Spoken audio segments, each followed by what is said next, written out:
Okay, good afternoon, everybody. Um, Hi, everyone. Can we hear me? Good afternoon. Yes, we can hear you. Okay, good afternoon, all. You're welcome to today's workshop, which will serve a continuation of yesterday's.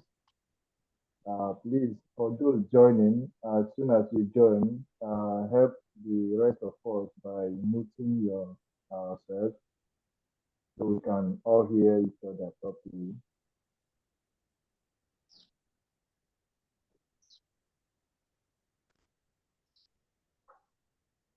Okay. I will just give us between now and 3:05, just in the next 3 minutes, for those joining in to quickly join in. Immediately it's 3:05. We are starting from where we stopped yesterday, and there might not be need to go back to anything if anyone joins afterwards. Um, they are joining, so I'll give them the next 2 minutes to do that while we begin.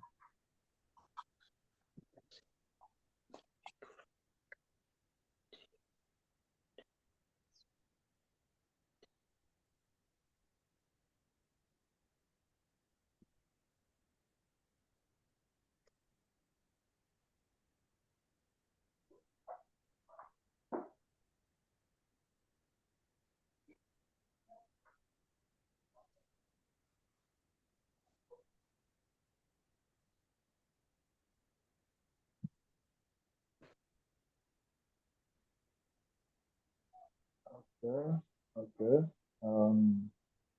We just have a minute to go and then we'll pick up. If you're joining, kindly mute yourself so we can hear each other.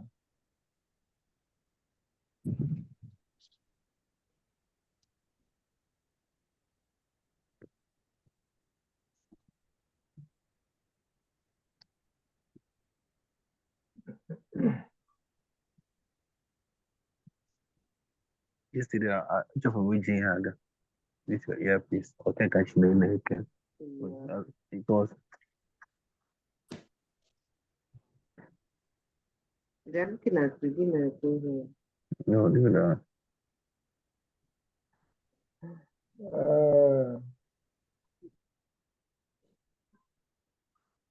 Your mic is on. You're not muted, so we can hear you very well.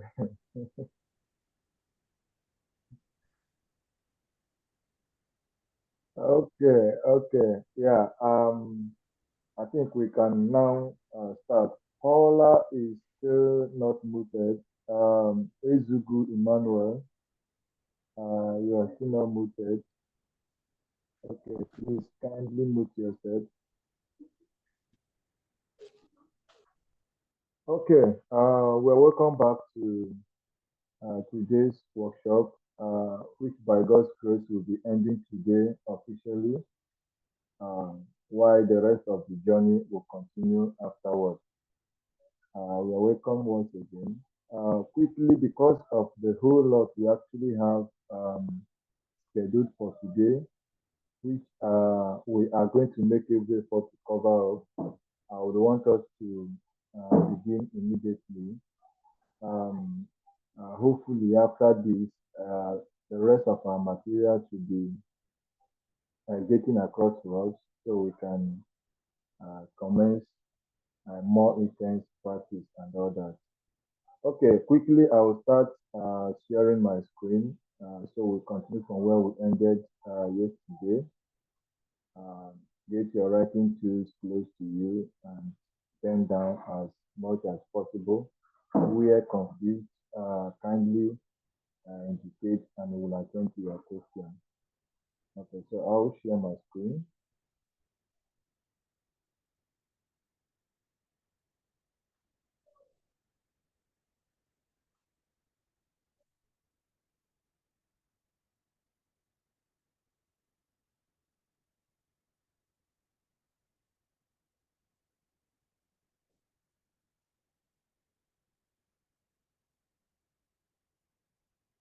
Okay, I hope we can hear me properly.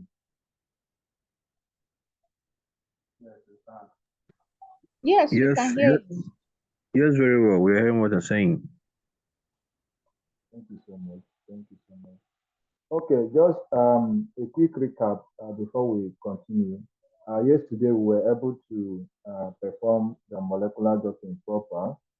We prepared, we finished, tidied up our preparation, dipping, and then we docked, okay, following the different docking commands.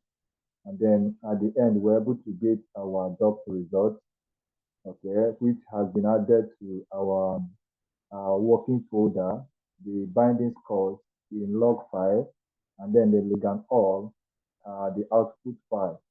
Okay, so from today, we are simply going to, continue by trying to visualize what we've been able to dock. Yeah, the number one thing is docking, and then the number two is visualizing what you've docked to actually have something to say about it. Yeah, it is actually the result of your docking that will inform your decision of whatever, depending on what you are investigating. So quickly, we will continue from there. So we are on post-docking analysis. Okay, so if we go to our docking tutorial folder, yeah, this is the folder we've been working with. Okay, this is the folder we've been working with, and it showed us yesterday the new two added products yesterday, or added files yesterday, which is this first and the second one. Okay, so as we can see from here, we have our log file and then our ligand all PDBQT file. Okay, so this is what we have. So from today, we are going to continue to visualize what we've done. Yesterday, by opening this log, we have already seen the docking scores, okay, which is this number 1 to number 9. In today's on, we are simply going to look at the 9 different conformations, okay, which were produced at the end of our docking process, and we visualize the interactions and then be able to make inference from that or decision from that. Okay, simply to continue that, we are going to open another software. Kindly note, we are going to open another software which we all have installed already. The software is PyMol, okay? I'm sure many of us have our PyMol installed already. So if it's not on your desktop, you simply go to your search button, your search option on your system, and simply type PyMol, okay? And you see that come up. Okay, the one you see PyMol, under it you see an app, okay? PyMol written app under it. It's trying to tell you that that's the software. So you just click on it once, okay, and then allow it to load. And once it loads, your result, your analysis can continue from there. Okay, it's loading. So once this comes out, you close this key. Since this is an academic version of that. Okay, so I will expand this. Let me remove this as well. Okay, so this is what we have over here. Okay, so this is PyMol when it opens. Like we know, is one of the tools we usually employ in post-docking analysis or variant protein or macromolecule visualizations. Yes, including editing as well, such as mutation and all that. These two can help you achieve that. There are lots and lots of things you can do with each and every one of these tools. But it's a product of your expertise that will determine that. The more you work with them, the more you find out about what and what they can do.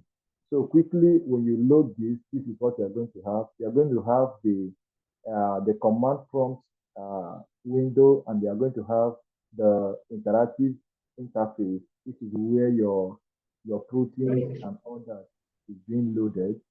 Okay, then by your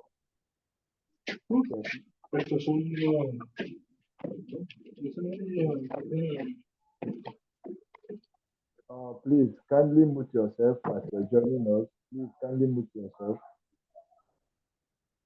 Okay, so by the top of the screen, you're going to see file, you're going to see edit, build, movie, and all that. Okay, so those are options you can make use of while working with this tool. Same way, if you go to the top right hand, you're going to see reset, you're going to see zoom, you're going to see orange, draw, and the rest. The course of this work, we're going to be making use of some of these tools, and then, okay, yeah. Like I mentioned, I think yesterday or 2 days ago, sometimes working with an external mouse, especially with PyMol, will be of great will be of great help to you. So you don't need to be converting and reconverting at all times. Uh, like when you're using your normal mouse. Okay, your mouse is working properly. Okay, but having an external mouse is kind of an added advantage that will help you, navigate very easily and very fast without any restriction. Okay, so this is what we have when we open that. The next thing we are going to do here is to load our product, which is our doc result. Okay, we are going to load.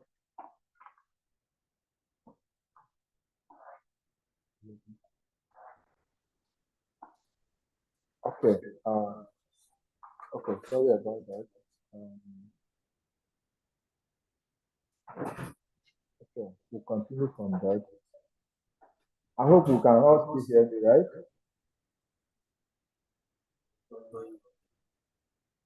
Hello? Someone is not booking. Hello. Yeah, we can see. We can hear you. Okay, okay. Please, someone is not muted.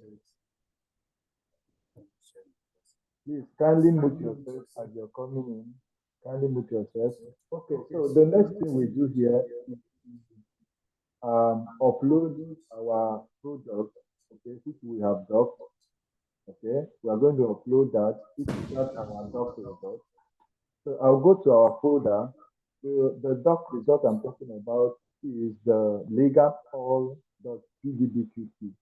This is the product of the Autodesk original document. It always comes out as PDBQT file. Okay, it comes out as a PDBQT file. So we are simply going to go to find more and try to load that same result into here. So to do that, okay, yeah, to do that, we simply go to our file. Okay, you go to your file and then you go to open. Okay, you go to file, you go to open, and then you hit on open. When you click on open, it will certainly bring out your folders or your directory, okay, or file explorer where you can now locate your folder and then your file. Okay, in this case, our file is in the downloads. So I'll go to the downloads. Okay, I'll open the downloads and then the main result is in the docking tutorial file. So I'll locate that, which is docking tutorial file. So I'll simply click on that to open it. If I open it, I'm interested in the Legan All, which is the first option here, which is the output of the doc or the docking result. So I'll simply click on it. Either you double click on it or you click once and click on open and it will get loaded here. Okay, so as we can see, this is okay. If we come down here, let me take this up. Okay, you have loaded this now. So something has appeared on your interface. Okay, as you can see me turn that this is our ligand, our Quest 16 ligand. Okay, and you notice that this ligand, this is in your right hand side or in the right wing. There's somewhere you see all, and then under it you have the name of that your output. This is the ligand all. That is the file we just opened. And after that ligand all, you are going to see 1/9. That 1/9 is trying to tell you that this particular ligand is just the one out of the 9 different conformations that you just obtain from your docking process. Okay, you follow me closely, you discover that if I come down a bit, you will see where there are arrows downwards. You still see 1/9 on top of it. If I go to click the arrow, you can see me click. If you're counting from the end, is number one, two, three, four, five. If I click on the fifth arrow from your left end, you will discover that the ligand will be moving or will be changing from number one to number 9. This is trying to tell you the different conformations of the ligand that was obtained at the course of the docking process. You can see that move. However, you might not notice this very well until I load in the protein. Okay, until I load in the protein, so you can be able to visualize how this is actually placed inside the protein. But this is the 9 different ligand conformations inside that protein. So what do I do now? I'll have to open the protein where this is docking. Okay, and you see the position of this ligand inside the protein. So to do that, I'll simply go to my file. Please kindly help us mute yourself as you're coming in. Okay, so we'll simply go to file and we'll go to open as well. At this time, because you have opened the docking tutorial folder already before, it might simply take you directly to that place. So when you go to open, this time you want to open the protein which you use to dock this particular ligand. Okay, at this point, the protein we are opening is the cleaned protein. The protein we cleaned from Discovery Studio, not the one we prepared in PDBQT. Please take note, the protein we are opening here is the clean protein in PDBQT file, not the one in PDB file, which we obtained from Discovery Studio, not the PDBQT file we got from Autodoc 2. Okay, so we'll simply click on the protein and then it will load it. Okay, let me admit them. Okay, so we have loaded our protein. As you can see, look at the protein and look at the ligand inside of the protein or the compound inside of the protein. Let me zoom this so that you can see what I'm talking about. Look at the protein and look at the ligand inside the protein. Okay.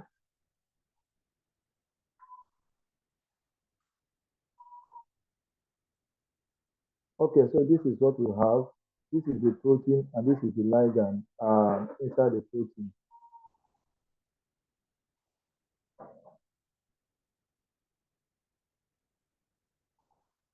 Okay, if I go to click my next buttons, okay, you discover this particular ligand will be moving inside that protein. Can you see the ligand? Can you see the ligand inside the protein? Can you see the ligand inside the protein from the number 1 to number 9?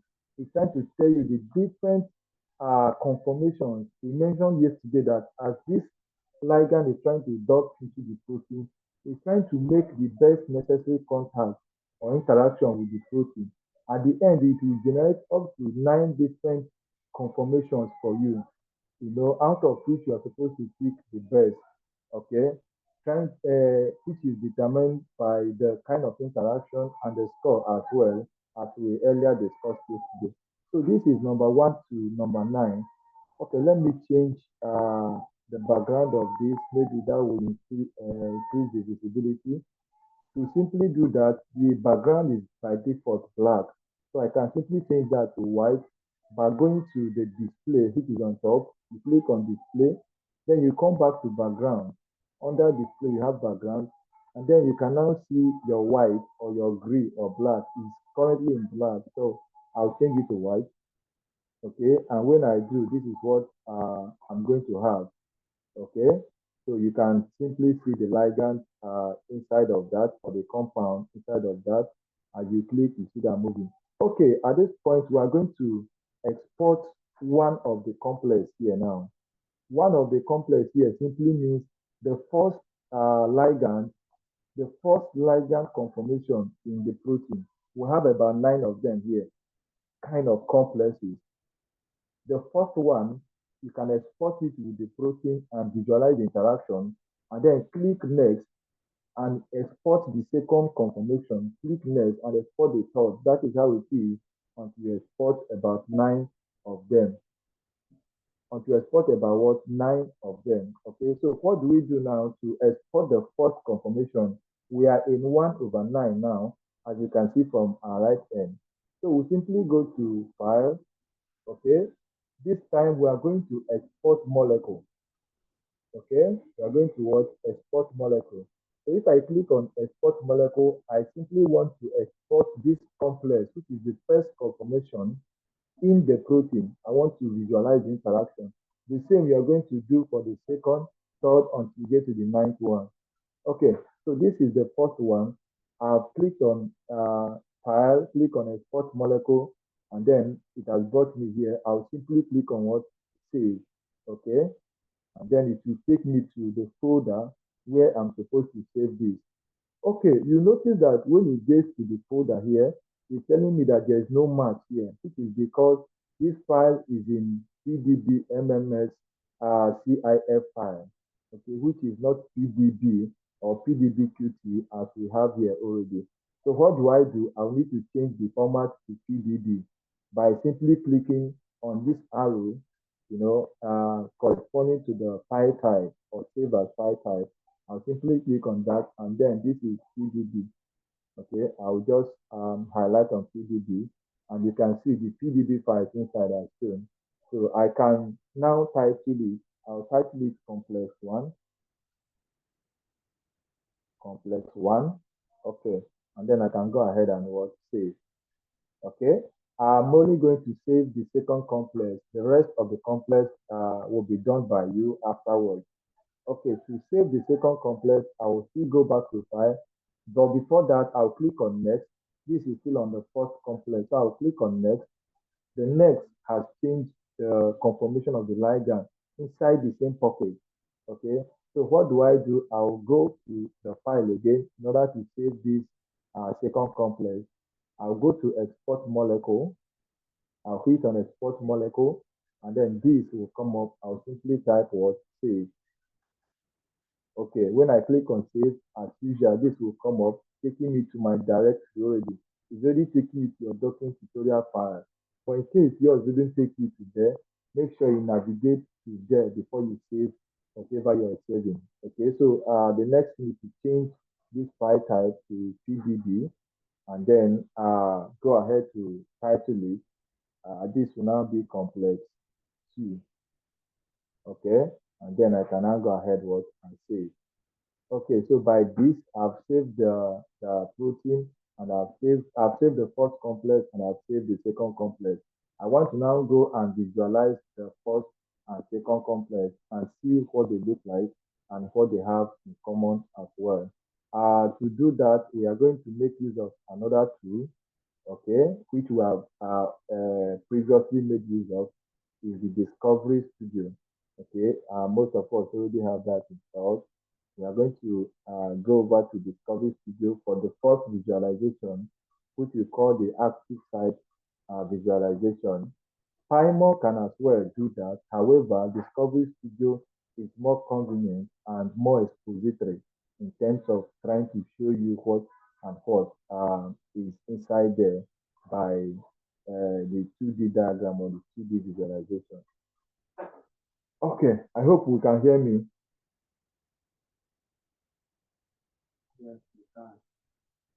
Yes, we can hear you, but I lost one step. I didn't see how you were able to get this complex, the first and the second one, where you actually went to get it. Okay. If I got your question, you were trying to ask how I saved the complex. Is that your question? Yes. I didn't see how you got it. I missed it. Okay. Thank you. Okay, now you're welcome. What I simply did is to, once you have selected the complex you want to save, you save the first one, you save the second one. What do? Okay, let's save the third one so that you see what it looks like. If you look at your right end, you see that we have 2/9, meaning you're on the second complex now. So I will simply go to the arrows downwards, okay, to click on next, okay, so that I will go to the third conformation. I simply click on next, and then I'm on number 3/9 now. So I can save this next complex as the third complex. So what do? I will simply go to file. I'll go to file, which is at your right, your left top end. The file is labeled file. So you click on file, and then the pop down menu will come. Okay. In the pop down menu, you are going to see export molecule. Export molecule. So you click on export molecule after the pop down. Okay, so I'll click on export molecule, and then this box will show up. Okay, you simply click on save after this box has shown up. Okay. However, please mute yourself. Please kindly mute yourself as you're joining us. Obiwelu, Miss Obiwelu Esther, kindly mute yourself. Good afternoon, sir. Okay, good afternoon, sir. Esther Obiwelu. Okay, ma, please do mute yourself. We are getting some sounds from the background. Okay. Yeah, thank you so much. Okay, so we will continue. I was trying to mention that this box is actually popping up in case of some, kind of research where you might need to, cause some kind of editing to the protein, okay? To the protein, maybe you cause some mutation or you tried interacting with one or two things and they lost its originality, how it was when you loaded it in. When this box appears, you can simply highlight on this option, which is original atom order. Okay, that is the essence of this box. It's just popping out to tell you that in case you have edited anything on the protein, before you go ahead to save it, select this so that you retain its original nature. Okay, but however, we've not done any editing, so that's why I didn't bother to show us that. So we can simply go ahead to click on save, and then that will take you to your directory or to your folder where you've been working on. Okay, if you get there, you discover that the file format is different from the files you already have here. So we have about PDBX, CIF here, okay? So what you do, you simply have to click on this and then change this to PDB file or file format. Immediately you do that, you should see the rest of the files you have here as PDB showing. So the next is now to title the file.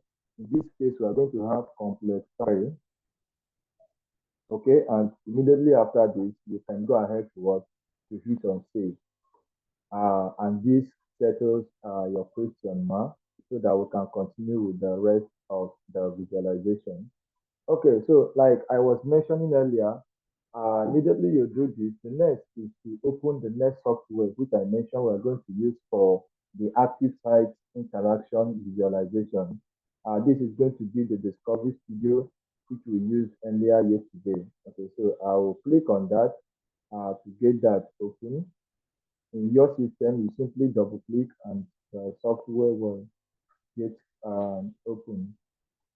Okay, so this is the default interface when Discovery Studio loads.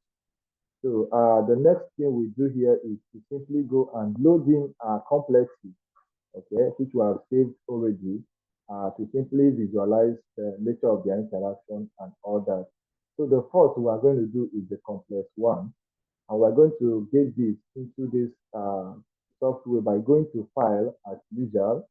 Okay, we'll go to File, then we'll go to Open. Okay, we go to Open, and then by clicking Open, it should take you to your folder. Okay, if you didn't take it to your folder, you can simply navigate to your folder, quietly, and then get the file you're looking at.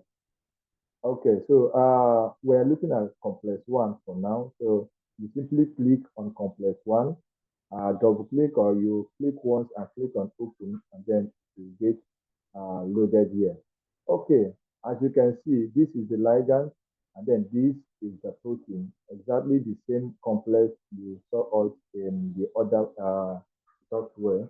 However, let me change this background here to white so that you can get the view properly. So I'll simply click on right click to get this color, turned into white. As you can see, you have a background of dark color. So to get that to be white, I'll have to right click.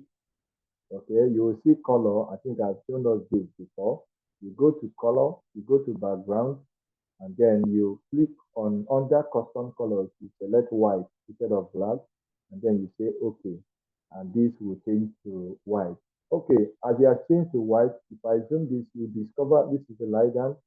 You can see the ligand here, okay, and then the protein there. So I will minimize this.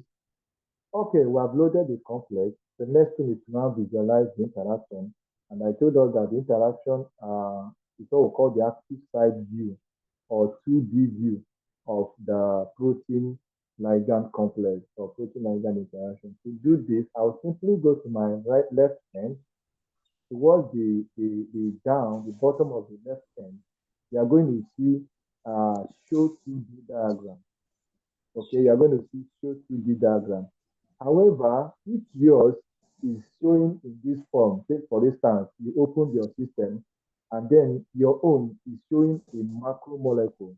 If you look at where my mouse is, you discover that there are several options here. You have molecule, you have simulation, receptor, ligand interaction. If yours is showing a molecule here, you can simply go to your right and highlight on receptor ligand interaction. Okay, especially if you're opening it for the first time, it might open by default as molecules. So you simply go to this option so you can be able to make your visualization properly. So I've clicked on that and then I can now click on what? Show 2D diagram. Okay, so if you click on show 2D diagram, another short window is going to appear by your right, as you can see. Okay, if I zoom this closely, you discover that this one on the center is the ligand or the compound.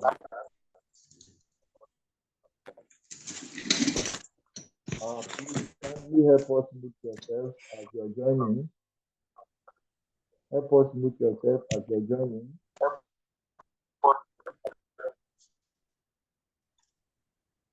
Okay, so what you have here is the ligand in ash color.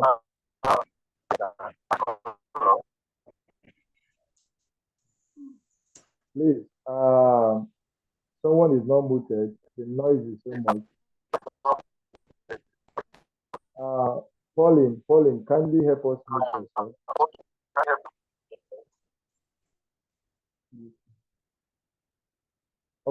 Okay, yeah, thank you. Okay, so we can continue.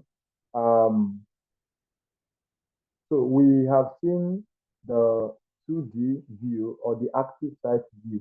What this structure or what this diagram you're seeing here simply means is within this particular pocket here, okay, this is the ligand in the pocket, and then there are some amino acids within that pocket that the ligand is making contact with. Okay, these amino acids are what you see surrounding this ligand this way. These are what you see surrounding this ligand this way. Okay, so if you zoom it closer, you're going to see those amino acids. Okay, for instance, you are seeing asparagine 85, you are seeing serine 122, you are seeing tyrosine 70, proline, histidine 40, and the rest. Okay, if you do the same there, you are going to get the same result. Okay, let me see if we followed to this moment. Are we lost in any form or at any step so far? Please, where are the amino acids you were calling out? Were they listed anywhere or trying to see where you are mentioning them? Where they are listed. Okay. I'm going to expand this window now. I got a question. I'm going to expand this right window, showing you the active side view. So I'm going to expand it by clicking on the maximize button at the right top end. So I can maximize this, and this is what I have. Okay, if I maximize it, I can now, bolden it. Okay. Bolden it. Yes, these amino acids in their different boxes or Yeah. in balls, yeah, in circles. Yeah, these are what we call the amino acids. And then you will see some kind of bonds, okay, attached to it. You see some bonds attached to it. Okay, those are different bonds. And then if you come below it, there is something you will see as legends, okay, which we call interactions. Okay, this is trying to tell you the nature of interaction the ligand is exhibiting within the active site of this particular protein. You can see, as Doc properly mentioned yesterday, the strongest hydrogen bond, the strongest bond we always have here is the conventional hydrogen bond. Okay, before every other forms of bonds such as van der Waals interaction, pi star, unfavorable donor bond, and the rest can now come into play. Okay, but for uh, the strongest one here, we have the what conventional hydrogen bond. And the color in the boxes corresponds to the colors of your ligand, of your amino acid in the 2D structure. So this is what you have by that. I will minimize this now. Okay. Okay. I hope we got to that point. Please, I want to ask, Okay. coming to the protein, I'm seeing a different colors. What does that mean, or what do they represent? Okay, you're talking about the protein, such as what I have in the surface view here, right? Yes. Okay. Yeah, that's a good question as well. For the few that might have a little knowledge about protein, you discover that every protein will always have some sheet. Okay, we'll call the alpha sheet. We'll have the beta plated sheet. We'll have some helices. Okay, to have some helices and grooves and all that. So the red coloration is usually referred to as the alpha helices, okay, or the alpha groove of that particular enzyme. While the ones in light green are the beta pleated sheets. Okay, these are just default, um, configuration of protein when they appear in their 3D structures. This is what you have about that. Okay, thank you. Yeah. So, do we still have any other confusion before we forge ahead?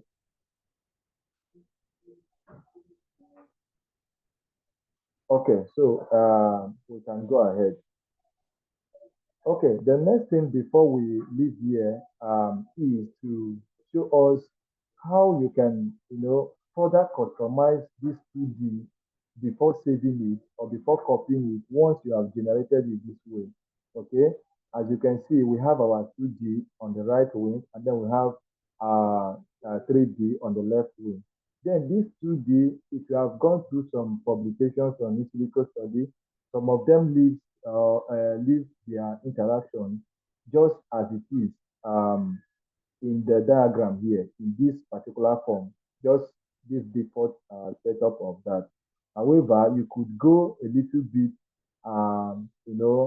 forward to do what to customize this a bit, just to, increase the visibility and then the property or the quality as well, while you are trying to make use of that for your paper and other. So what do we do here? To customize this 2D diagram, you simply right click. Okay. If you right click on this same view, if you right click, a pop-up will show. Okay. The pop-up you see will ask you if you want to copy or you want to select or you want to flip and all that.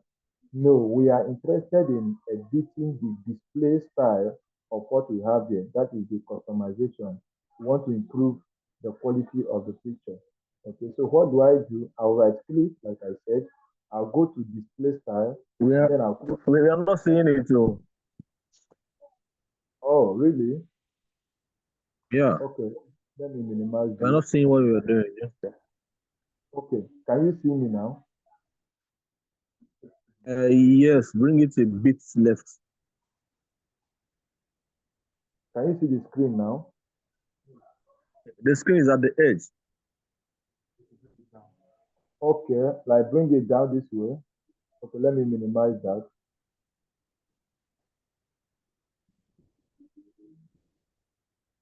Is it okay, but can you see that now? Yeah. It's actually Not okay. seeing it, but okay, it's okay then. It's okay, like I guess it's because of the screen. Yeah. Okay. So this is what we have. Um, so I was talking about trying to improve the quality of this picture. Okay, the next thing we do is to right click. Okay, when you right click, you're going to see copy and all that.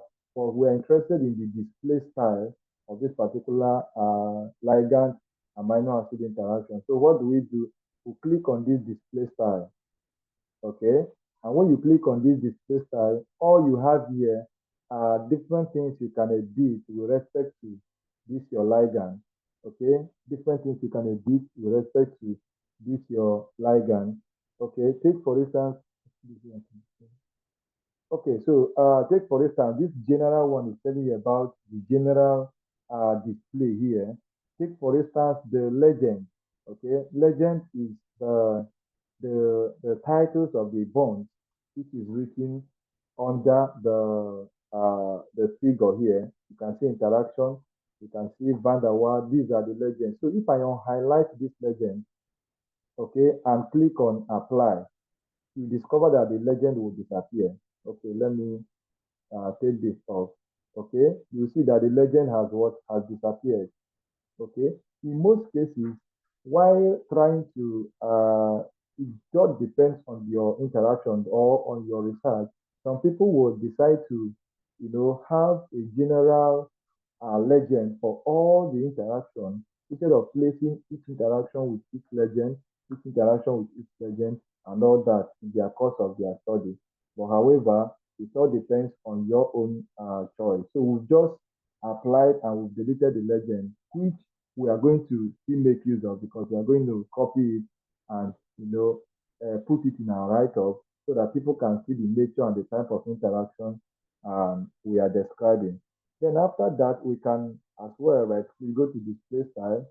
Maybe the atom, after the general, the rest of the things you have here is maybe the font size or the font size of the amino acids here, which is really not a big issue. Also, you might have a background color. These are things we can play around later. So we can go to atom. Atom is talking about the ligand itself here. Okay, so the ligand is in a line view, as you can see, it's highlighted line. Okay, so I might decide to put it in ball and stick. Okay, by clicking on ball and stick and applying, you discover that the view has changed from lines to ball and stick. Okay, I might also decide to put it in stick. I click and apply, and something like this will come up. Okay, so it all depends on what you actually want to produce or reproduce and all that. So all these are possible. So the atom is with respect to the ligand. Then the residue is with respect to the amino acid. As you can see, the residues are in ball shape, they're in ball. So I can change this ball to maybe a plate or a disc.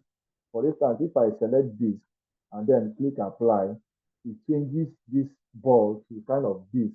The disc has a way of projecting the texture of the write-up, making it more visible and all that. Okay, so there are many other things. If you go to interaction as well, you might have a choice of showing the bond distances, as Doc mentioned yesterday. If you go to interaction, you'll be talking about these different interactions in yellow, these lines trying to connect the ligand to the amino acid. These are the interactions. Okay, so their distances are not shown here.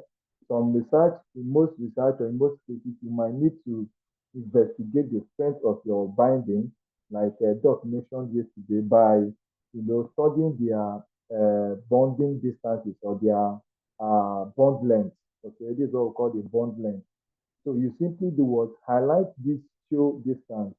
Okay, you simply highlight on it and apply. If you highlight and apply, you discover that the bond length or the bond distances will do what you should. This is 3.88, this is 5.7. Okay, let me take away this so that you can see what we are talking about. So you can see the ligands, the amino acids, the bond length or the bond distances and all that. Okay. However, it's a matter of choice. If you need to put that, you can go ahead and put that. One of the essence we do that is to monitor your strength of interaction. Okay, when you are comparing it with other ones, especially with your standard drug or your co-crystallized ligand and all that. So these are what we can do here. Okay, when you are done customizing your ligand, maybe or your interaction, something like this, I want to export this to my MS Word where I was writing earlier about this study. In most cases, people do save this particular view. They save it as a picture, okay, which I will advise you to as well learn how to do, which we are going to do now, okay. We can easily save this before I show you the second option. You save this so that you can have it in your system, okay. It's very important in case you want to refer back to it. But however, before we do that, I'm going to bring back our legend, okay, so that we don't leave that off. I've shown you around this, so this is still there, okay. So the first thing is to save this thing, which you have just viewed. To save it, you simply go to your file, which is at the top left hand. You go to your file, and then you go to save as. This time you go to what? Save as, and then you click on save as, and then it will come out as the complex one, which is what you actually open. Okay, you might simply title it as complex 1 2D interaction. Okay, we call the active site interaction 2D interaction, two-dimensional interaction of the study. Okay, and because it's an image file, it's already in our docking file, but it has no match there because we don't have a picture there yet. So it's always saved as a picture. That's an image. So I can simply go ahead and say save. Okay, and when you save it, will ask you, do you want to adjust the pixels and all that? You simply click OK. Leave the pixels by the default setup. You click OK. And this has saved. If we go to our docking tutorial file, we're going to see, as you can see, the first here is the PNG file. This is what we just saved. If I open it, you will discover that this is the file. So this is the image we just saved now. Okay. Let me close that so that we can continue. Okay, so this is what we have. We will still go back to where we are before. Okay, the second option I was telling us is aside saving it as picture, which when you are going to import into your Word, it might enter as a picture. And when you try to expand a picture, it is normal with expanded picture. When you want to expand a picture, it gets blurred, okay, in the process. So what do? You simply copy directly or snap, most cases you snap directly from your working tool into your MS Word document or PowerPoint or whatever you are preparing. So what do? I will open a new MS Word file. This is a new MS Word file, assuming that's where my other write-ups are. So I will simply come to the software where we're working from, the image, and then snap this image. Okay. Many of us, you have snapping tool, or you can simply hold down your shift, your window button, and then hold down S, which is save as well. Okay. If you hold down your shift button, hold down your window button, and hold down your S button, alphabet S, you are going to have something like this. Yeah, you're going to have something like this. You turn to this kind of coloration. So you can simply highlight. Okay, I've highlighted this, and then I'll just raise my hand, and then that has been copied. Okay, so I can simply go to the file where I have that and just do Control V, and then that is saved. Okay, I've copied that. So you can see if I minimize this, it still maintains um the texture. It still maintains the quality of the image I just copied from the tool instead of opening it as a picture that might make it look bold, blurry, and all that. So this is how you export your complexes, and then you view the interaction in your Discovery Studio, and then you export their 2D diagrams, which is the active site diagram, from where you can now compare with the rest of the interaction. One secret I will tell us here, or one important thing we are supposed to note down here is, if you are investigating the 2D diagram of your different complexes, if you see where a novice is doing this, you discover that the active site interaction will differ within the different ligand the person is investigating. It's a simple, it's a clear cut indication that the ligand is actually binding at a different pocket, just like Doc stated yesterday. This ligand has, ability to dock into different holes or pockets, you see. However, when you direct it to the pocket it's supposed to bind to, when visualizing it in the 2D view, the amino acids they are interacting with will tell you if they are actually binding to the same pocket or they are binding to a different pocket. So it's a very simple something to actually investigate. Okay, quickly, we are going to simply view the second one and then make sure that these two are actually interacting at the same pocket, which means our docking was correct. So what do I do? I'll simply close this one. Okay, I'll simply close this particular one. In fact, I will remove it, the complex one. I've already viewed that. So we'll go and load the second one and repeat the same thing we did, and then compare the two views, okay, from what we got from the first complex one and complex two, and see if we have similar amino acids interacting in the pocket, or they are bound to different pockets and all that. So what do I do? I'll simply go to the file, which is the right left top end. I'll click on file, and then I'll click on open. As well, this time I'll go for complex 2, no longer complex 1. So I'll hit on complex 2. Then the complex 2 will show. This is the complex 2. As usual, let me turn the color to white background so that we can easily get that clearly. Okay, so this is a white background. If I zoom this, you are going to see the complex. This is the ligand inside that. You can see that. So I'll take this back. Okay, so this is what we have. To get the 2D view, like I said, you simply come to your left hand. If your highlight, your interface is on ligand, on receptor ligand interaction, this should appear on your left hand. So what do? You simply come down. That's the last option on your left hand. Okay, that's the last option on your left hand. You will see show 2D diagram. Show 2D diagram. That's the last button there. So you click on it, and then it will load and it will show. Okay, so this is what you have. Okay, so what I'm simply going to do, I've shown us how to customize that by right clicking. I'm simply going to save this image as well, and then compare it with what we have in complex 1 and see if they are similar or if they are very, very, very different. Okay.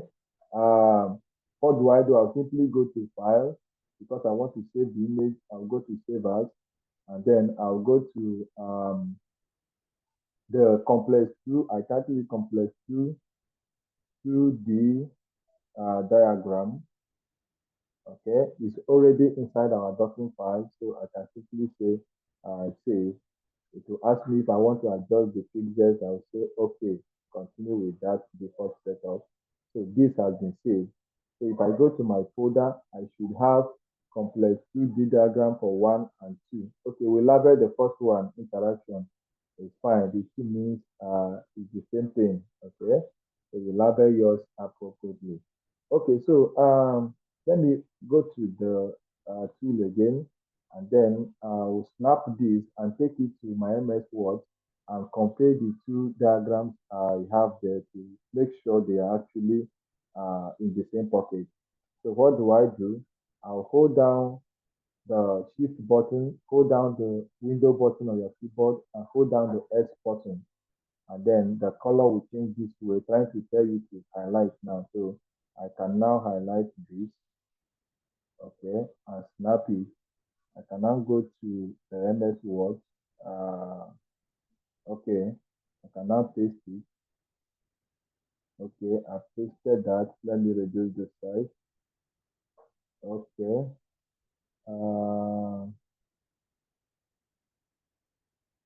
Okay, so this is what we have. This is what we have. These are the two images. Okay, this is the first one and this is the second one. Hello, did we follow me to this extent? Can we hear me?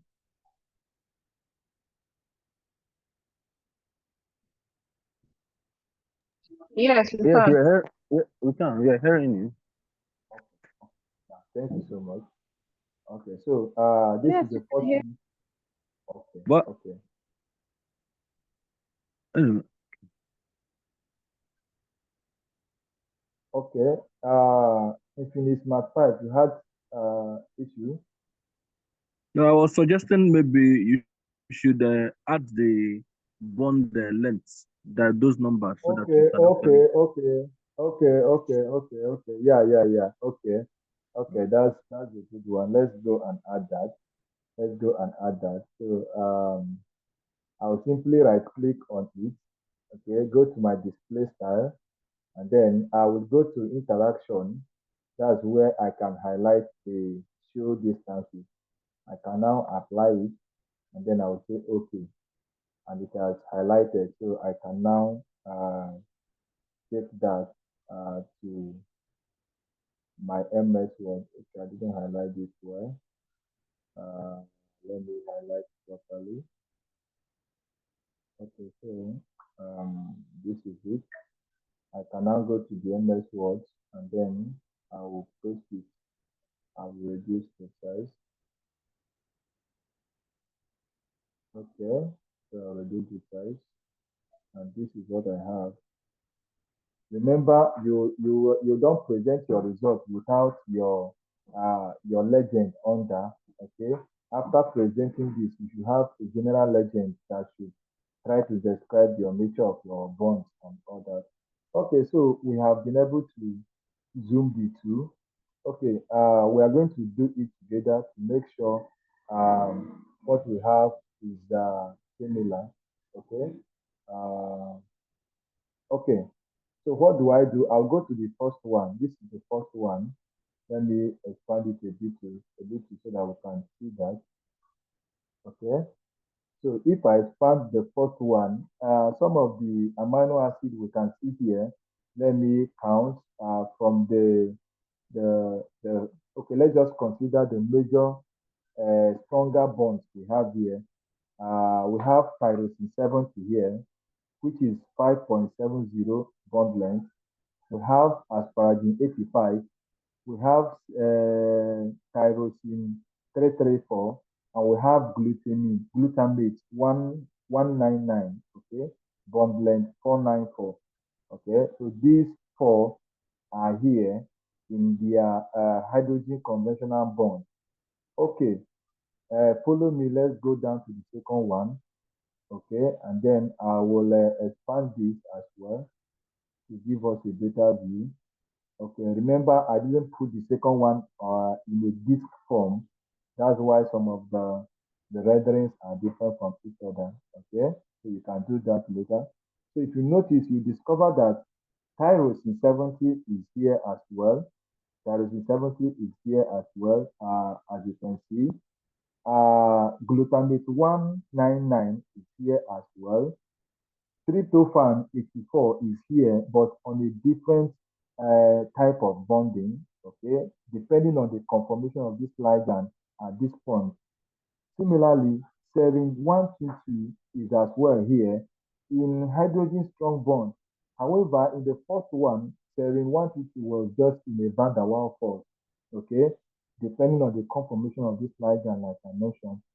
Similarly, also, histidine here is existing in its hydrogen conventional bond, whereas upwards, we found out that histidine is existing as this red coloration, which is a pi unfavorable bond, as we are going to be seeing in the legend attached to that below.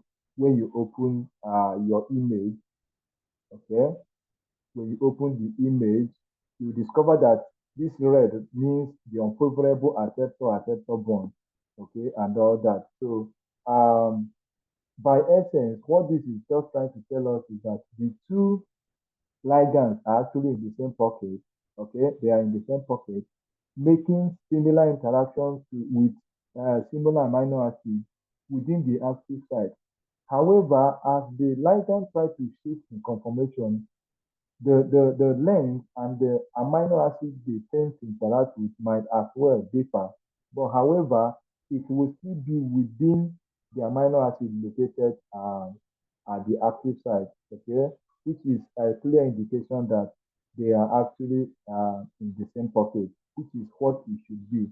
Once you notice that the amino acids are different, is a clear indication that they are in different pockets and all that. So I think this is what we just need to capture for now concerning 2D visualization and then the customization and how you analyze if your docking was correct or if your docking was wrong with respect to the interaction.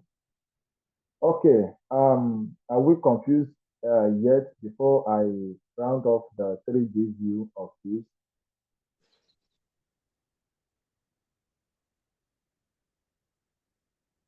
Okay, yeah, Okay, sorry. I want to ask Okay, read me. if the amino acids without interaction, that's those bonds, those amino acids that surrounds the ligand protein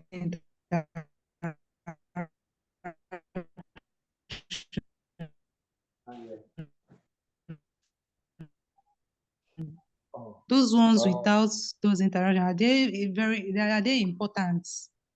Okay. Present, like otherwise, I don't see any.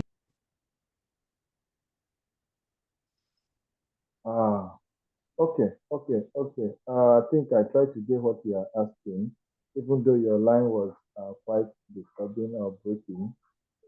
Yes, within the active site, your ligand cannot make all contact with the amino acids in your active site.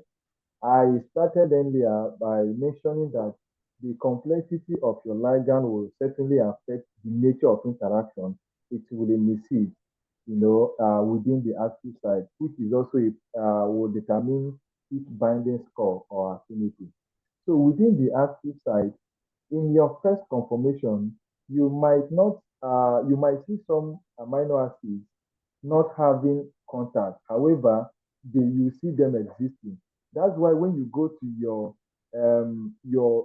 picture, you discover that those amino acids that are not making contact, they belong to some kind of bonding, which could be van der Waals. These are simply generating forces that help to stabilize the interaction. Okay, in this case, you just have what van der Waals forces like van der Waals, carbon hydrogen bond, okay, and then to some extent, pi donor hydrogen bond, as you can see on the screen, are majorly targeted at trying to stabilize the ligand protein interaction since they can't interact directly with the ligand they tend to stabilize the already existing interaction. However, when the ligand tends to change the conformation, they might end up having direct contact with them as well. So they are as well important, okay? But when you are considering the ones that are directly in contact or making an interaction, you simply mention the ones you see with maybe a connected interaction, such as the conventional hydrogen bond and all that. But in essence, they are all important. If they are not making direct contact, they are supporting the interaction by creating a stabilizing environment for that to occur. Okay, thank you. Thank you. Yeah, welcome. Okay, Sarah raised her hand before Deborah. Sarah, please unmute yourself and ask your question. Okay, thank you. You have actually started attending to the question I have here. I just want to link it up to what Dr. Collins said yesterday. Was it yesterday or the day before yesterday? You know, starting with what we have here, this unfavorable donor to donor and unfavorable acceptor to acceptor Yes. interaction. Which one is this unfavorable? Is it related to what Dr. Collins was saying? You know, he said, well, even though you may have high binding energy, but the interaction is coming from maybe an interaction that is not between the ligand and the amino acid within the active site, that although the binding energy may be high, it is still not a wonderful interaction.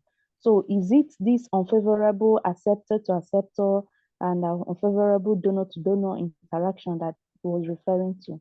So why the unfavorable? Okay, yes, that's an important observation. Yes, it's unfavorable here.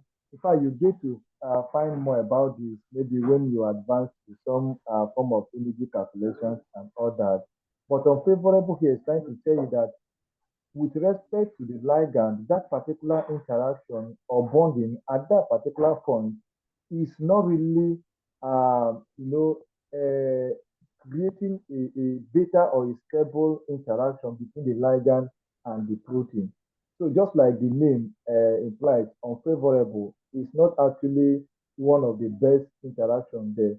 And if you have an option where there is a beta interaction with respect to that particular amino acid than an unfavorable, it's preferable to this. So it's unfavorable in this particular interaction. You might go to the next interaction and find out that the same amino acid eliciting an unfavorable bond in this particular complex may find itself having a conventional hydrogen bond in the other. So it's actually right with what you asked and with what Doc mentioned yesterday. Yes, it's part of the thing you need to disqualify if a particular 2G active site interaction is correct or is better than the other or not. It's one of the points. Man.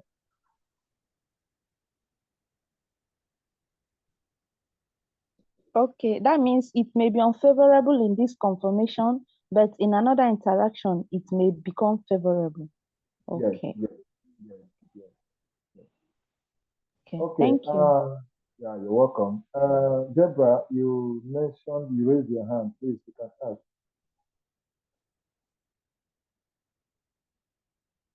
Deborah, are you still having a question?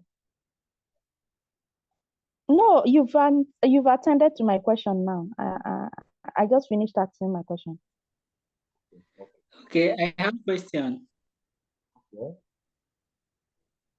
My question is concerning the ligand at the active site, because from the two complexes you've shown us, they are similar. The amino acids that are bonded to the ligands are similar in the two complexes. So my question is, how do you know that this ligand is in the active site? Because you once mentioned that it can be in another pocket. So how do you know that? Is it when you have more than one complexes having similar position, that is a amino acid attachment that you confirm that is in the active site. And the other question is about 3D, because some publications have... Hello? Please. Yeah, I can hear you. Big Patrick, please mute yourself. So the next question is, how can you save the 3D confirmation? Because I sometimes I see publication that has a 3D instead of 2D. Okay. Yes. Quickly, your second question about 3D is what we're about to go into. I just wanted to make sure we are okay at this point. Okay, your first question, how do you know that the amino acid, the ligand is actually in the active site? Yes, there are two major ways to know that. Okay, the first one is to carry out what we call an active site study of any protein you want to investigate. Okay, there's something we call the active site study of your protein. Yeah, when we started, that was what we were mandated to investigate before any protein you go ahead to work with. You should know what the active site is all about, how it's like, and what it's composed of. Okay, so certainly when you have that, you should know that within the active site, this and this amino acid is certainly going to be there. Okay, before, and that is how you can now know, if you now have this in interaction, is it actually in the site or not? That's the first one. Then the second one is what I tried to mention when I told us to always endeavor to download our protein in complexes. Okay, where your protein is complex with an inhibitor or a substrate. Okay, inhibitors are always bound to the protein active site when or during crystallization. Okay, most cases it helps to stabilize the protein better for crystallization purposes, especially using X-ray diffraction crystallography. So when you download a protein in its co-crystallized form, which is with its inhibitor or substrate, bound to it, just like we did in this acetylcholine. It has already told you the nature of the active site and how you can go ahead to visualize that. That was because time couldn't enable us to do all that. You simply clean, if you load that same protein in the Discovery Studio like we have here, what do? You simply fit your 2D view as well on that same complex you have, okay, to actually see what the 2D view is all about. Let me quickly show us an instance of that. I'll simply go to this file. I think I still have the native protein we downloaded. Okay, you discover the native protein we downloaded is this one ACJ. So if I open this one ACJ, okay, inside this protein, I can close this now. Okay, so this is the one ACJ, which is still containing our water molecules and all that. I'll change this to white so that we can see that properly. Okay, the water molecule are still there. So I can simply remove the water molecule by clicking on this last one and pressing my delete. Okay, I can close. So if I do this now, as you can see, look at the ligand inside the active site. Okay, this has really tried to give me the idea of where the active site of this protein is. Then when I hit on my 2D view by the left end, I'm supposed to see some of the amino acids that we just highlighted in the present interaction we are making. Example is histidine 440. Another example is glutamate 199. Another example is tryptophan 84, phenylalanine 330, and the rest of them. The ligand here is quite very simple with just one nitrogen group here or two nitrogen group here open to interaction. So that's why you have very limited interaction here. But this has already tried to give you, an idea of what the active site view of the protein ligand interaction is all about. So after your own docking and you found your own ligand interacting with, say, histidine 440, glutamate 199, tryptophan 84, phenylalanine 330, which we saw in our own interaction. If I can locate that, yeah, this is our own interaction. This is the phenyl 330. This is the glutamate 199. This is the tryptophan 84. Where is that? I saw that. No, okay, see the tryptophan 84 in purple color and the rest. So this is how this is tyrosine 344, which is found in that co-crystallized form. So that will help to guide you that this your docking is actually inside the active site. It's still the same thing that Doc meant yesterday by asking you to even go ahead to repeat the docking of that internal ligand or that co-crystallized ligand. That co-crystallized ligand will by default direct itself to the active site of that particular protein, so you can be able to do what visualize the interaction of itself and now compare that to what you have when you now do your own individual docking. I think that should be able to take care of your questions.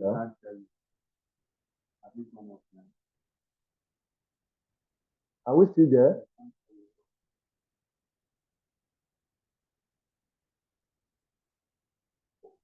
Are we still there? Oh.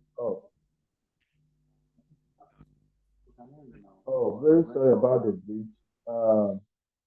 Can we hear me? Yes, we can hear you now. Can we hear me?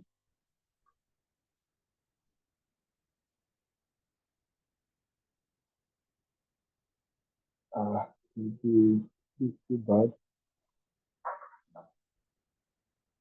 Okay.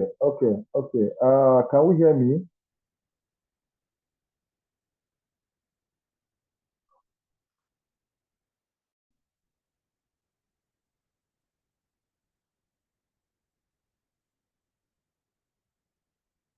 Can I say something?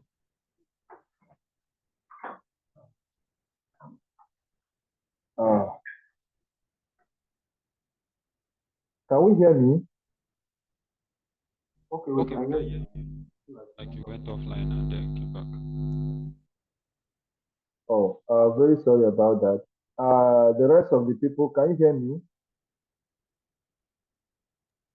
Yes, Yes,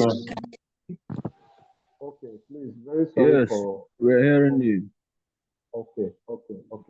So I tried to explain what he asked earlier. I hope I was able to tidy that before the bridge happened. no. It- Okay. At what point do we get did that stop so I can know, or were we able to get that from what I said already? You were emphasizing on the amino acid at the docking site.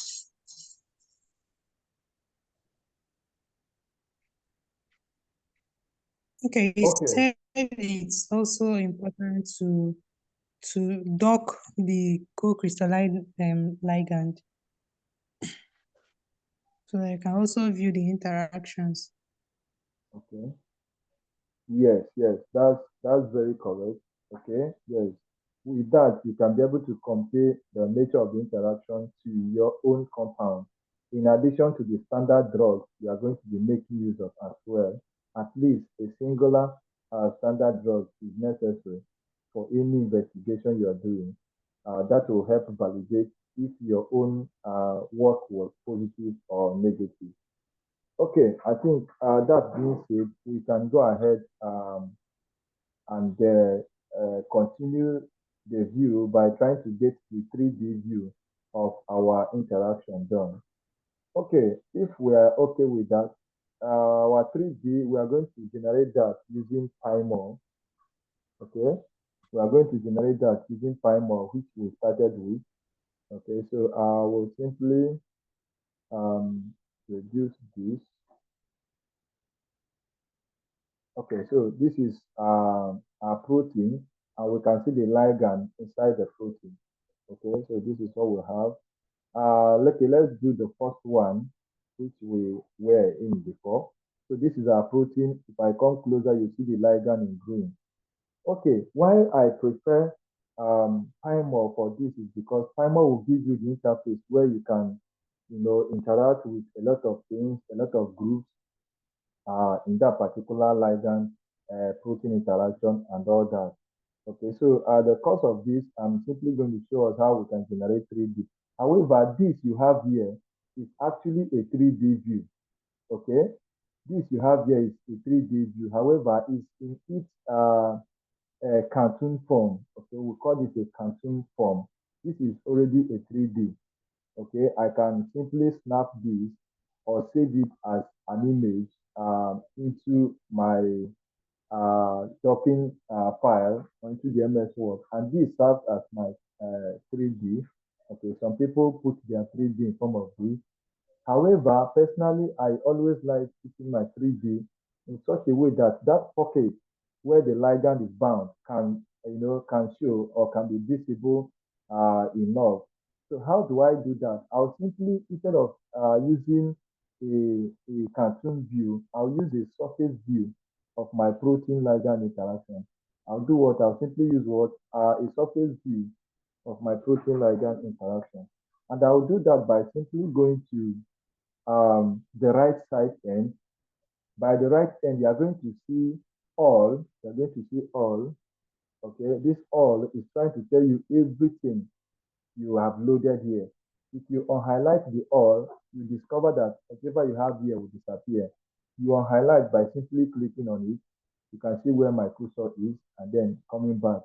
So if you are working and then you mistakenly click on this without knowing, the ligand will set everything here will certainly disappear. So just return back to here and then make sure you highlight it backwards. Okay, the second one is for the ligand. As you can see, as I highlight and not highlight, the ligand will keep, disappearing from the protein. Then the next one, okay, is the protein itself. The second one is the ligand, while the next one is what the protein, just the same way we loaded them. Then if you happen to make any selection, maybe you click on some of these, okay, you try to select them. That is what this first option here is telling you selection. Okay, you have selected something. So you can see that as I highlight that and it appears. Okay, to change this into a surface view, I'll simply go to the protein line, which is protein, okay, which is titled 1ACJ. Towards the right, you see A. A means action, S means show, H means hide, while L means label, and then C means color, okay? Each of these, once you click on them, there will be a pop-down menu. Okay, any of these you click, there will be a pop-down menu. Any of these you click. The show is directly opposite of hide. If you want to show anything within the interface here, you go to show. If you want to hide anything, you go to hide. If you want to take action, maybe such as delete anything, is an action you want to take, you can easily delete that from your action button here. So in this case, I want to show this protein 3D view in surface view. Okay, I want to show it in what? In surface view. This, remember, this is already a 3D view. Okay, however, the 3D view is not in surface view, so I want to make it show in surface view. I want to make it show in what? In surface view. So what do I do? I simply go to the protein section. I'll go to S, which stands for show, and I'll click on S. Okay, and when you do that, the pop-down menu that will come, as you're going down, one of the options you're going to see is surface. Okay, one of the options you're going to see is what? Is surface. Yeah, so when you click on the surface, you're trying to say you're now showing the rendering in surface view. So what do? I'll simply click on what? I'll click on surface, and then it will read, and this is what I have. Okay, you simply go to the protein and go to the S and click on S. A pop down arrow will show, and then you go down to your what? To the surface. Okay, and then click on surface, and then this will show. As usual, by default, it will always show you something like this with the different colorings of your your protein, where the red will always stand for the oxygen, the blue is the nitrogen, the ash is for the carbon, or the light green here is for the carbon and all that, just like you mentioned, while the yellow is for the sulfur, like we stated yesterday. Okay, if you notice, immediately we colored or we changed it to surface view, it has shown us how this protein had a pocket. If you see where my mouth is, you discover that there is a pocket inside here. Let me zoom that so that you see that. Can you see the pocket where our ligand is located? This is our ligand. Can you see that? This is our ligand located inside the pocket. That's the inside of the active site we are talking about here. But to make this more visible, let me make this protein a different color by simply going to the same protein line and going to color, and then let me change the color to say blue.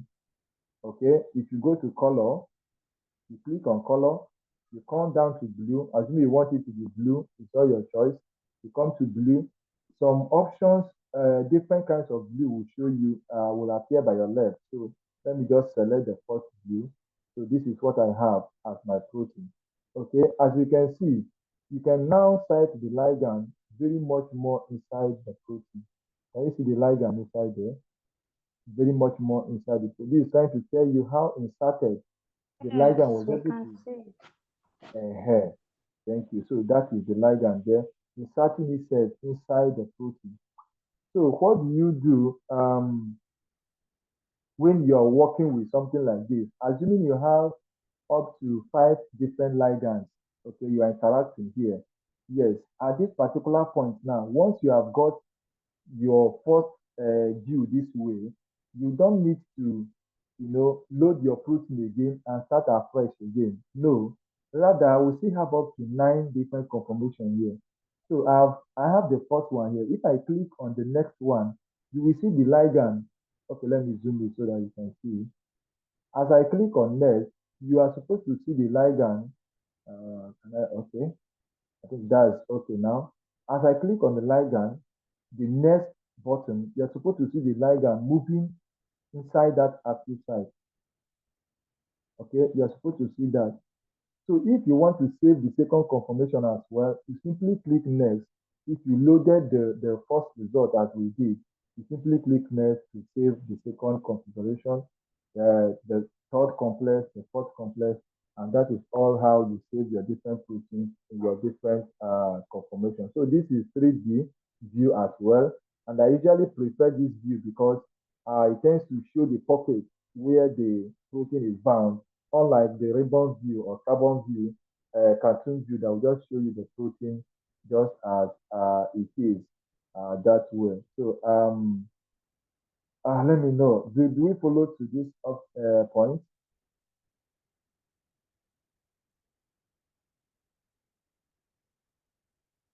Did you follow me to this point?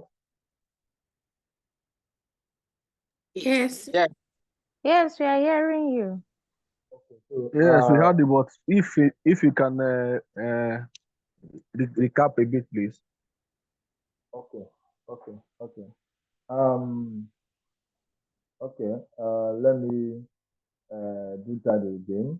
Okay, let me do that again. Remember, if you do Control Z as well, you tend to return back to what you have done before. So I'm simply doing Control Z here, and then it is just taking me back to where I am before. Okay. So this is what we have earlier on. Okay. I told you to arrive at this point to simply go to your protein. This is the protein that has your name, the protein name. Beside the protein, you see A, which stands for action. You see S, which stands for show. You see H, which is hide, an opposite of show. You see L, which is label, and then C, which is color. Under show is where you are going to show your different rendering you want to show. So I want to show surface view, which is already here. I'll simply go to show, and then I'll click on what surface. Assuming I want to show mesh, I'll click on mesh. Okay, I don't know if we can do that, but something changed in the rendering because we just clicked on mesh. Okay, let's go to show again. Let's click on cartoon.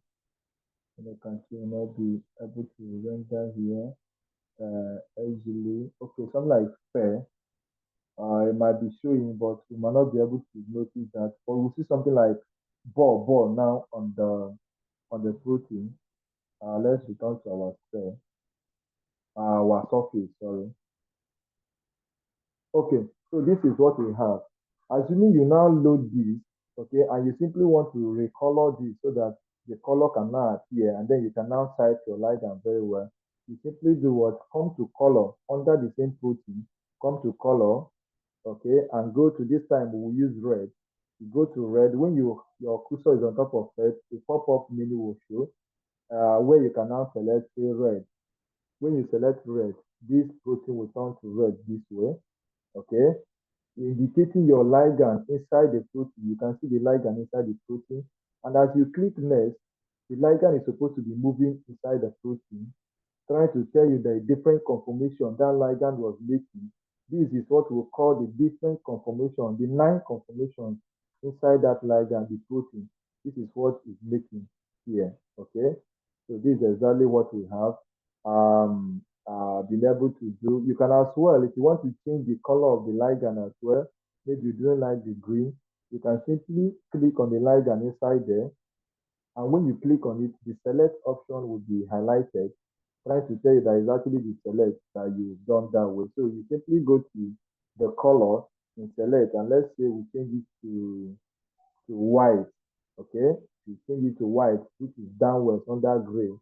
The color will automatically turn to white, okay? As you can see, it has become white, okay? So whichever way you wish to make your interaction more visible, you can go ahead to do that, and that is it.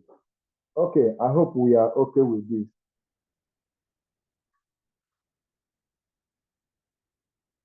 Is that okay by us? Yes, okay. Yes.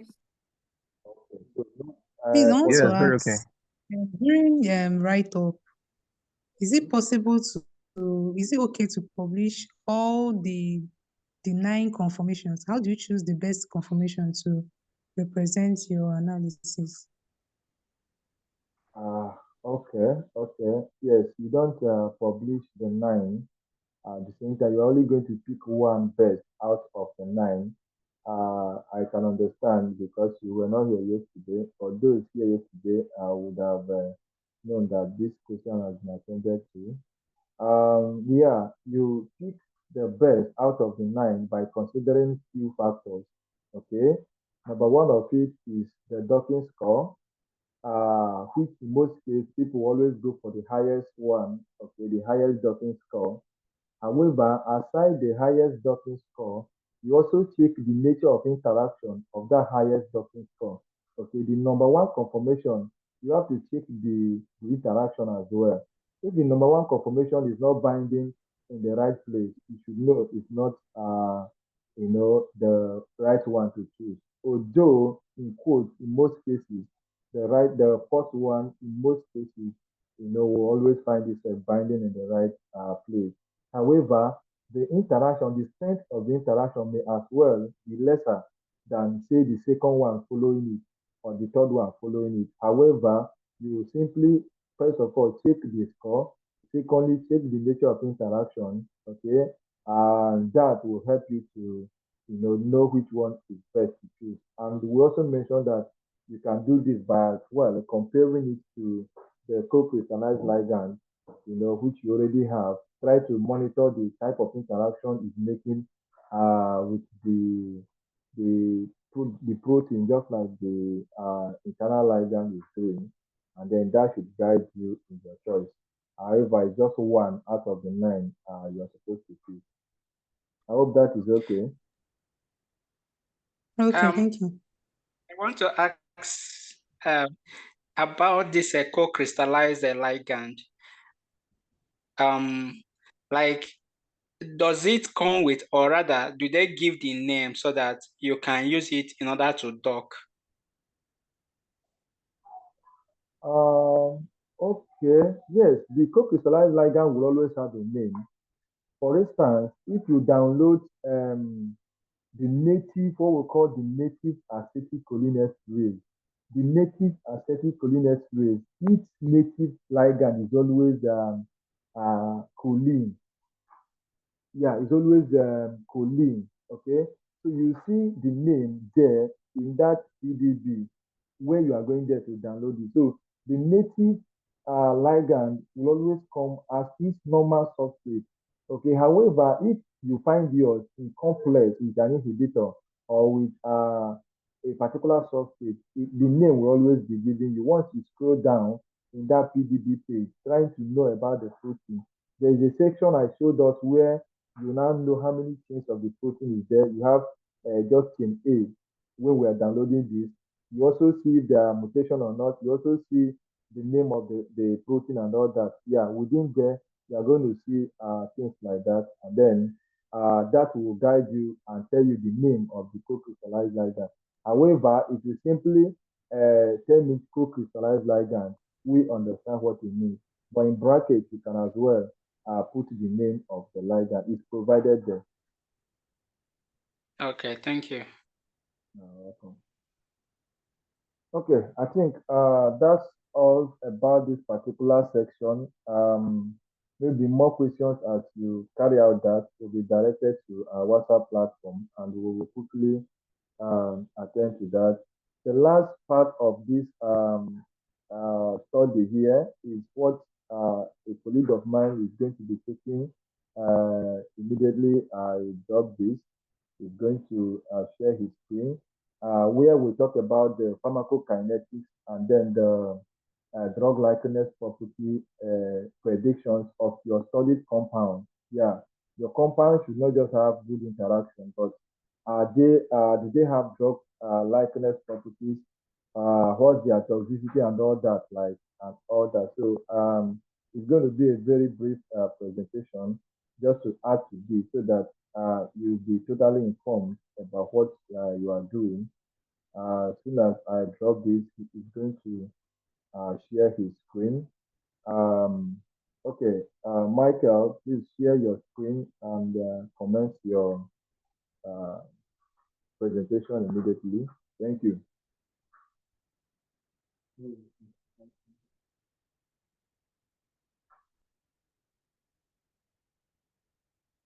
Okay, good afternoon.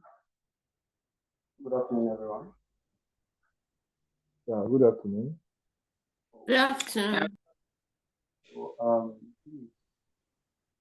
okay. So, permit me, I want to turn off my video, and I feel that one is interesting. So, you don't know the big side, so my phone will be short. Don't know if you guys want to talk. Okay, it's fine. So, let's begin. We are here to have your screen. Okay, I'm working on that now.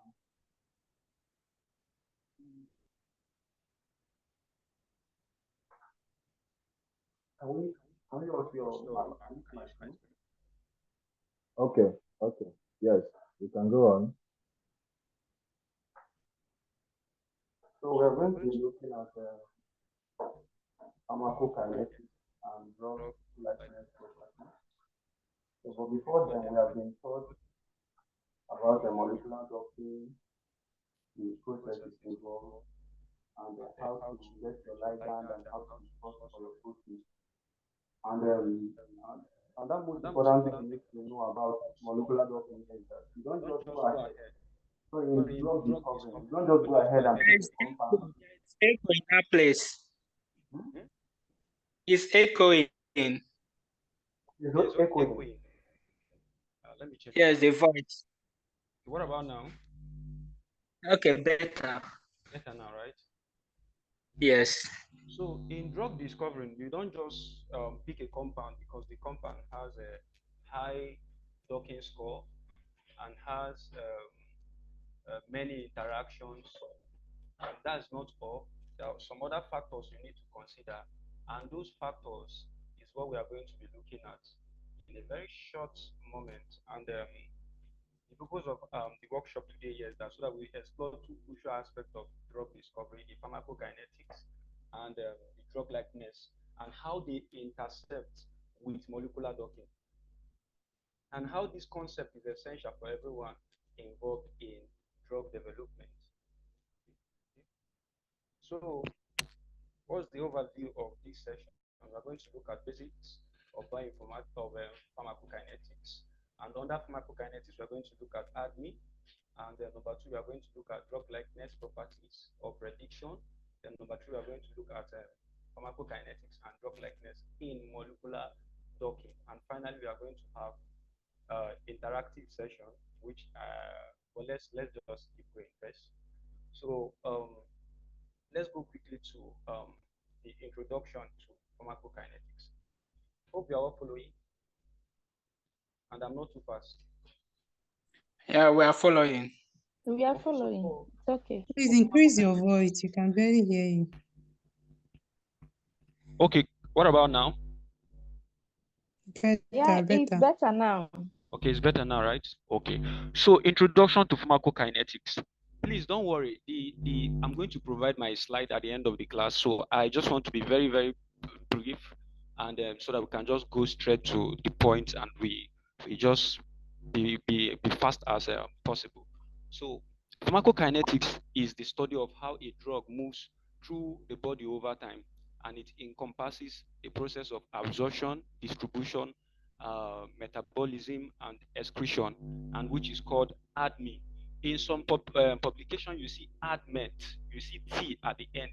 The T is for toxicity. So I don't know if we have much time, we are going to look at the T. So I just picked the ADME so that we look at the ADME, which is very, very crucial when it comes to drug discovery.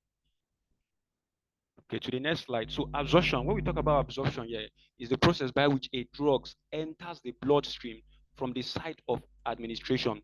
The route of administration can be orally, can be intravenous, which is through the vein, or intramuscular, which is through the muscle, and also the bioavailability of that drug. So the next thing here, which is D, which is for distribution. And distribution describes how the drug spread through the body and reaches different tissues and organs. Okay, are we together? Are we together? Yes, sir, we are. Okay. Yeah. So the next one is the M, which is metabolism.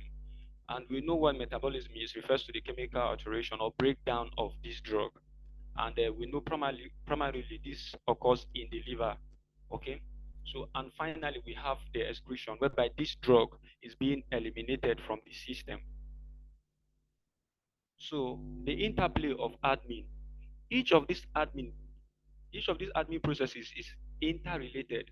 So you don't just pick, oh, the drug can be absorbed and you are okay with that. You have to know their distribution rates, you know the metabolism rate, and also the excretion rate. So let's pick a case study. For example, now ibuprofen, which is a painkiller. When it's absorbed in the stomach and the intestine, it is distributed throughout the body and metabolized by the liver and excreted by the kidney. Any alteration in these processes can impact its effectiveness and safety. Are we together? So when you go through the slide, you understand the importance in drug development. So I don't want to spend much time in the importance.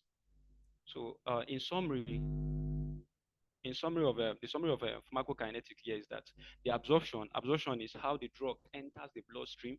Distribution is how this drug spread through the body. The metabolism is how this drug is chemically altered, and the excretion is how the drug and its metabolites are eliminated. That is what ADME stands for. Then, like I said earlier, in some journals, when you see ADMET, which is the T at the end, the T stands for toxicity. Okay. So quickly, let's go to drug likeness property. So like I said in the beginning here, is that you don't just pick a compound because the compound has high docking affinity and has more interaction. No, you need to consider this compound, can it be considered as a drug? And if this compound can be considered as a drug, that is what we are going to look at now. Okay, so drug likeness property. Drug likeness refers to the likelihood that a compound possesses the molecular properties necessary to be developed into a safe and effective drug. meaning there is a property that this drug or this compound must possess, and those properties must be safe and effective to be considered as a drug. So what are those properties? We are going to look at one, which is the Lipinski rule of 5. Lipinski rule of 5. In some journals, you see LOR, then 5. So this Lipinski rule of 5 states that a drug or a compound, for a compound to be considered as a drug, the compound must have, the molecular weight must not be greater than 500. The molecular weight must not be greater than 500. Then the C log P, or the C log P value must not be greater than 5. Must not be greater than 5. Then the hydrogen bond donors must not be greater than 5. Hydrogen bond acceptors must not be greater than 10. So from 1 to 10 is okay, but once it exceeds 10, we need to reconsider that compound. So a compound that meets Lipinski rule of 5 is more likely to have favorable absorption, distribution, metabolism, and excretion. So you see the interplay, the link between pharmacokinetics and drug likeness property. So any compound that meets this Lipinski rule of 5 can actually be favorable to also meet up with the admin properties. So what are the other criteria for drug development, for drug likeness? We look at the solubility. This drug, is it soluble? We look at the permeability. Highly permeable compounds can penetrate cells membrane. We also consider that, and also consider what the toxicity. These are the criteria necessary for a drug to possess. So to the next slide now. For example now, I picked a compound, a known drug. A known drug used to lower cholesterol level. So I picked that. For example, now we have it on our screen, on my screen here, that this compound, okay, commonly known by its brand name, Lipitor, is widely successfully used to lower cholesterol level and reduce the risk of cardiovascular disease. So let's examine this compound. So when we go to the online database to find about this compound, we found out that the molecular weight was 558.64, meaning is slightly above 500 and can still be considered just slightly above. Then the log P value is approximately 4.5, still within the range, the acceptable range, which is 5. Then the hydrogen bond donor is 4, still within the acceptable range, which is 5. Then the hydrogen bond acceptor is 7, still within the range of 10. So from this, we found out that this compound, this drug, obeyed 4 of the listed laws there, just one, which is the molecular weight, which can still be reconsidered. So because of the molecular weight, which is slightly above 500, but yet this drug still demonstrates excellent drug likeness properties based on these criteria that we are seeing now. So what about the pharmacokinetics? So for the pharmacokinetics, it is rapidly absorbed after oral administration. That is for the absorption. For the distribution, it has high volume of distribution, indicating extensive distribution into the tissue. So what about the metabolism? The drug is primarily metabolized in the liver by CYP3A4 enzyme, which is a cytochrome P50 enzyme. So the excretion, and also excreted from the body. So from the outcome, we found out that this compound has to vastatin. Sorry, we can't hear you, sir. Okay. What about now? Still a bit low. Still a bit low. What about now? Yeah, it's better now. Better now, right? Okay. So we found out that this drug, through the preclinical and clinical trials, ultimately becoming the best-selling pharmaceutical drug of all time. Its success underscored the importance of meeting drug likeness criteria early in the drug development processes. Why is these processes? Why are they important? You know, in the ancient time, before you produce drug, you have to go series of, in fact, drug discovery takes close to 10 years to produce drugs. But with the help of technologies and online database, we can just scan through and we know what we are going after, and we can pick the compounds that are relevant, and we start working on them without spending much time in the lab trying to sort out our ways out. So the integration of pharmacokinetics and drug likeness in molecular docking, integrating pharmacokinetics and drug likeness consideration into molecular docking ensures that identified compounds are not only effective binders. You don't just identify compound because they are effective. Like we have been taught earlier that you go for the best, the one that has the best score and the one that has more interaction. You must also consider the ADME property. This ADME property increases the chances of a successful drug development. If, for example, you come across a compound and say, oh, this compound interacts well, this compound can be used in treating, for example, malaria, and you do not go about to check the ADME property, we might just end up creating something that will cause a lot of damage to the human population. So what's the summary and the take home or the takeaways? So integrating pharmacokinetics and drug likeness into molecular docking enhance the selection of viable drug candidates. Okay, there's no time, so let's just go straight to, I will forward this slide to us at the end of the class. So let's just go straight to practical steps. So we have different online database for this, and we have different softwares for this. So one of the most used online online server is web server is Swiss Admin. Swiss Admin. Then for the software, Strolinger Suite also have quick prep for that. But I think the best commonly used is Swiss Admin. So we are going to look at the steps to do that. First, we visit Swiss Admin. The second year is that we need to input a SMICE, which is a simplified molecular input line entry system. And that is what we use to get the compound before we now start running our pharmacokinetics analysis. So quickly, let's, I think I still have some few minutes. Let's do some little practical here. Okay. So,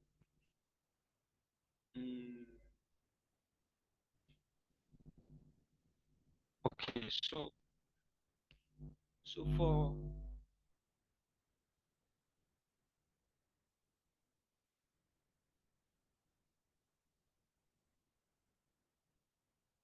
okay, give me a sec.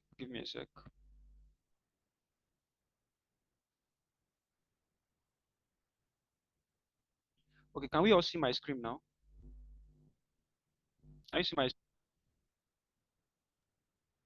Yes, I can. Yes, So I can let's go see to it. admin web server. Swiss admin web server. So my Chrome is giving me tough time to open Swiss admin. So I'll just go with Microsoft. Oh, okay, let's go with this.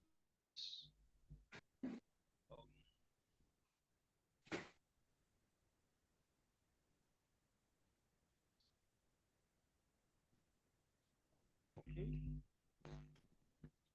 So can we see the screen now?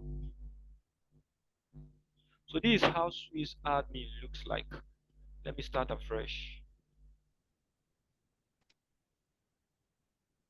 So why this one is loading? I want to ask a very brief question. Who remember the site to get our ligand? The site we used to get our ligand. Who can remember the site? Who can remind us the site? Is it not PubChem? PubChem, exactly. So we are going back to PubChem. We are going back to PubChem. So I want to pick a compound. So who can give us?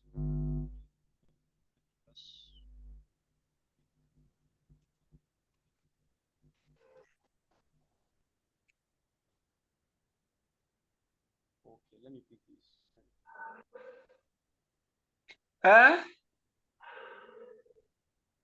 Hadi na beje another. Beje another. Okay.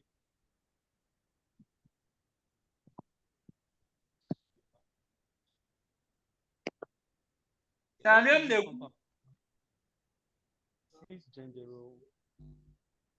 Please mute yourself. Mute yourself. Oh. 6 ginger row. I think this is gotten from Ginger, yes, the compound, the phytochemical in ginger. So let's pick that compound for example. So we come to PubChem.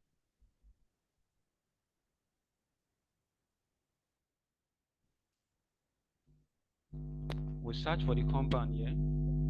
But this time we are not downloading compound. What we need here is SMILE. Because without the SMILE, you can't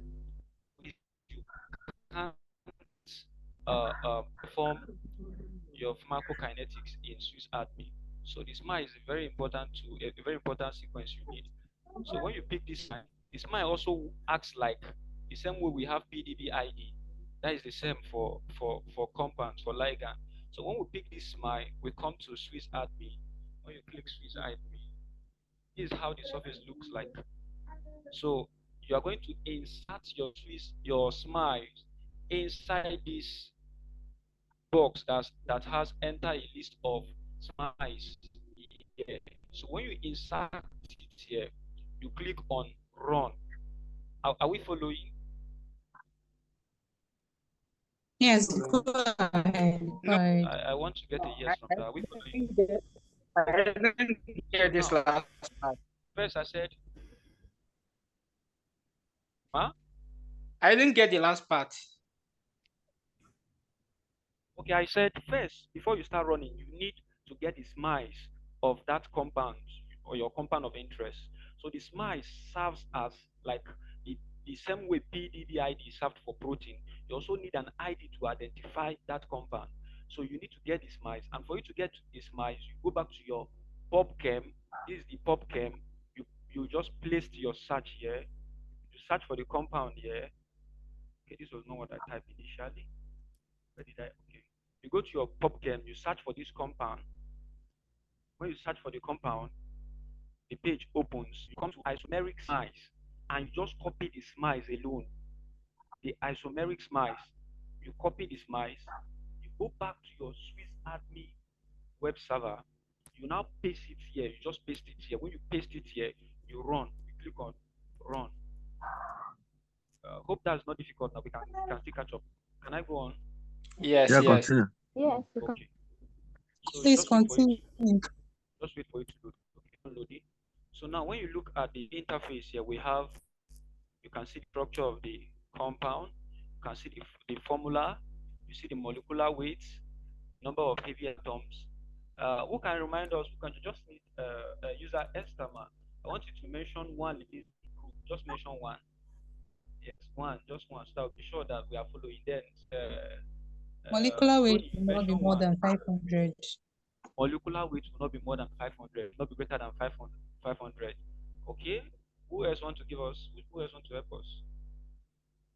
Hydrogen donor should not be more than 5. Good. No, it's And the 10. hydrogen 1 to 10. 1 to 10 for the. Okay. So now how? And the when log we should be open, less find than out. 5. Are we together? Are we together? Yes. Yes. When you look at the molecular weight, what do we have to say about molecular weight? It obeys Lipinski rule, right? 203.24.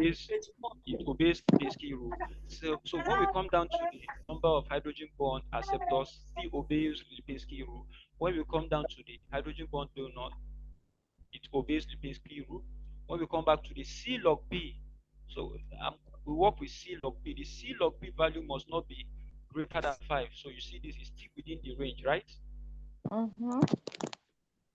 Sorry, that's a Okay. negative value for hypophilicity. Yes, exactly. It must not be greater than 5, meaning the higher it is, the more negative effect it has as a drug. But the lower it is, the better it is. Are we together? Yes. So we also check for the solubility class. The solubility class is what? Soluble. So from here you see that this compound is soluble. We check for the Lipinski rule at last. You see Lipinski rule. You see yes, 0 violation. There is no violation at all. From the admit property, from the drug likeness property I've discussed so far, we found that this compound can be considered as. I've not yet the pharmacokinetics. So, but for the sake of time, I just want to cut down the discussion. I just want to cut it short. So for that of the pharmacokinetics, as we are going to look at the admin, right? So I already have a page open here with the admin here. This for the admin, I use admin lab 200. So, but we don't have time for that. But we'll show you the steps also at the end. So when you come to admin lab to look for your pharmacokinetics, these are the parameters you select. The admin, remember, is so you are going to pick the PGP inhibitors. Then for the distribution, you pick the blood penetration, the blood barrier, BDB, which is blood-brain barrier. Yes, blood-brain barrier. Then for the metabolism, you pick CYP3A substrates. CYP3A substrates. Then quickly, let me just open this paper so that we just round up here. I think my time is off already. So from this, this is a paper by Joyce or Ogedibo. Yes, Joyce Ogedibo. So, and okay, yeah, let's go with this. Okay, so when you look at this paper from this side up to this end, contains the Lipinski, contains the drug likeness property. Then from this point contains the pharmacokinetic properties, which is the admin properties that we are talking about. So when you look at this compound from example here, you see BB permit here is here, meaning this compound can penetrate the blood-brain barrier, and which is not good at all. So when you look at the PGP substrates, are we together? Yes. Could you please increase your voice? Okay, what about now? Better. Okay, so for the PGB, these PGB inhibitors are compounds that can block the action of P-glycoprotein, and these substances can increase the absorption and bioavailability of drugs that are PGB substrates. So whenever we have this, like PGB inhibitors, the PGB substrates, rather, when you have no, is a sign that the compound is good, other than yes. So when the compound is PGB substrate, it indicates that this compound is good to go. Then for the CYP3A4 inhibitors, there is a slight consideration when it comes to this, because the inhibitors, the CYP3A4 inhibitors, they can increase bioavailability and distribution, but can also cause increase in toxicity in the body. So sometimes these particular inhibitors are considered. For example, now viral drugs. Now, for example, now for some viral drugs, they use inhibitors. These inhibitors is to increase the bioavailability of the compound, like when you are merging two compounds together. So to increase the bioavailability of other compounds present in that particular drug. Are we together? Yes. I hope I'm not confusing us. We are following. Okay. So now at the end, you see Lipinski drug likeness properties, which found that the compound obeyed all Lipinski rule of 5. And I think that's the end here. I just want to pick. Okay, this work was done by Mr. Onoema Samson, and so for example, now you can see from this one, you have the phytochemical properties, you have the molecular weights, you have this is a tabular form in which you can present your data. So but there's no strict data, there's no strict table that you should use. So it depends on what you are after and what you want to present. So for example, now this is another work done by his own work in this dimension. Then I I wanted to open the one with some earlier this year, but I just can't lay my hands there. Can't lay my hands there. So for now, do we have any?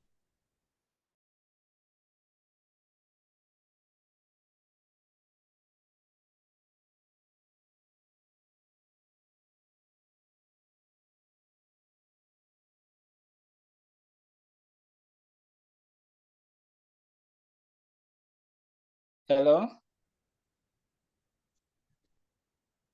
Shit.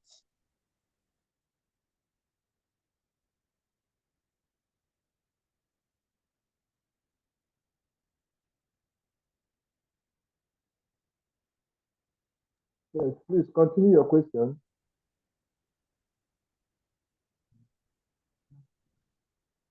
Hello, can you hear me? Hello? Yes, continue. Okay. Okay. I'm saying that something like a cyclodextrin can actually help in moving some of these drugs that are not soluble. So in that case, won't it be considered if there is a component, maybe a conjugate that will increase the bioavailability of the drug? Okay, I have to move to system. I don't know what's going on. The network was bad in my own end. So there's a place for optimization, which I didn't mention earlier. So you can see optimize, is it me or in molecular doctrine, you can see optimize. So when you are done with this pharmacokinetic property that we are looking at, doesn't mean that if the drug is, if the solubility is poor, we just do away with it. No, there's a place for optimization whereby you can add another compound which is more soluble, which can then enhance the properties of the other drug. Okay, thank you so much. Yeah, okay, yes. In addition to that, researches are also ongoing on drug delivery. Yes, it's one of the aim of considering drug delivery. Okay, so just like you mentioned, technology, yes, trying to enhance such delivery of such kind of drug. Yes, it's still right on that end. Okay, and so many more are still coming up. Okay, thank you so much. So I think is there any question again? Okay. Okay. So before I drop the mic, I also want us to celebrate. I want us to celebrate Mr. Sam. Yesterday was his birthday, even though we got to know very late. So I want us to celebrate him, and also Mr. also, and Prof. Sorry, Dr. Collins also. Please celebrate them. These are men that are willing to impact the next generation with the little skill and stuff they have without placing much demand on students. Okay, thank you so much for having me on this platform. We celebrate you. Oh, happy birthday, Sam. Happy birthday, sir. And congratulations for your new. God bless you. God God bless you. Happy birthday to you, Narias. Thank you all. Thank you all. Okay, quickly, I'm back again. We will have to bear with us. We just needed to title this basic introduction, but we couldn't help but try to be as elaborate as possible. So we still have just two very more other short sections, and then this will be over. The rest of your questions, we can always attend to that, on our different platforms and all that. So quickly, I'm going to be taking us on basic bioinformatics, okay, which as highlighted in our outline. Yes, I'm going to take us on that as well because you can't separate bioinformatics from computational biology. Yeah, they are interwoven. Part of what I mentioned the other day is in case you run into issues of trying to work with a protein whose 3D structure is yet to be elucidated structurally. Yeah, you won't give up as a computational biologist or chemist. Rather, you have to find a way out. Okay, so one of the ways of doing that is through bioinformatics, resources. Yeah, which means for you to be a good computational biologist, if you have an extended knowledge into bioinformatics as well, you should have a way of navigating through your different ways in bioinformatics servers and websites and all that and databases. This will help you, lay hands on lots of information that will encourage your research and your investigation as well. I will quickly introduce that to us and show us one or two things we can do on that. After this, I promise us I'm going to share some links to us that will encourage us to grow. There are a lot of things, in this field of research that we can't exhaust in these 3 days. I can assure you of that. There are lots of that. But believe me, if you are really ready to go beyond this, there are lots of resources and materials to have in stock for us to achieve that. So quickly, I will introduce us to bioinformatics. One of the major servers of bioinformatics is the NCBI page. Okay, is the NCBI page. That is where you can make some navigation into whatever you have in mind of doing. And to do that, you simply type on your web server or your browser, just type NCBI. Okay, just type NCBI and hit on NCBI. Okay, and you see that loaded. The NCBI is hosted by the National Center for Biotechnology Information. Okay, so that's the host of this. So I'll simply click on that as the first option there that loads, and then the homepage will load. Okay.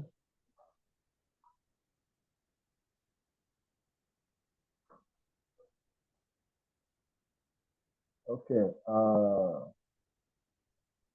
Okay, the homepage will load.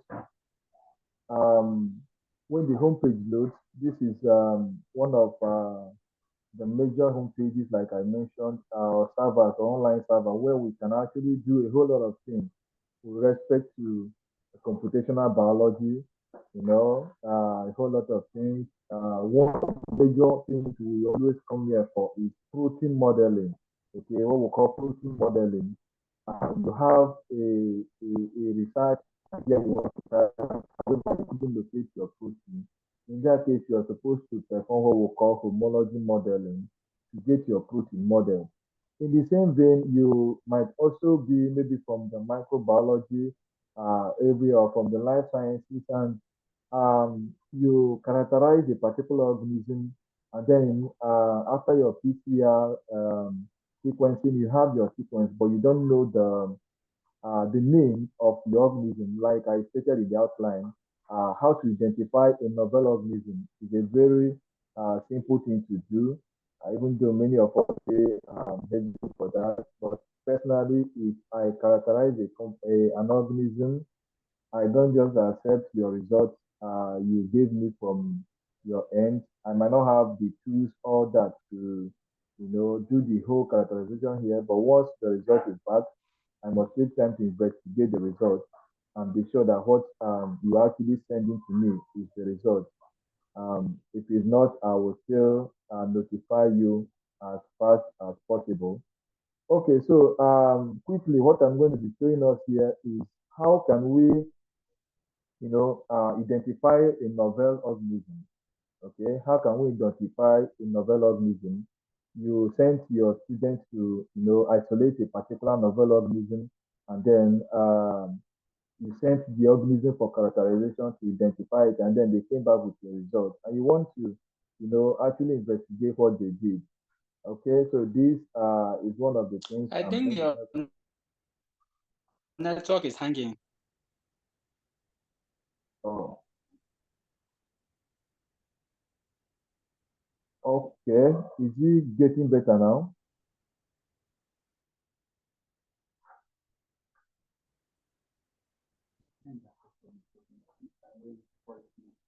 The network, is it better? Is it better now?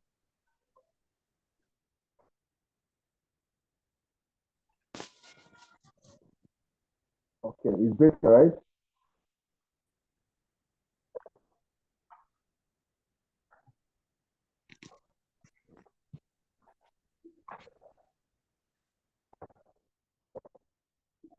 Oh, Tony, can you hear me from that end?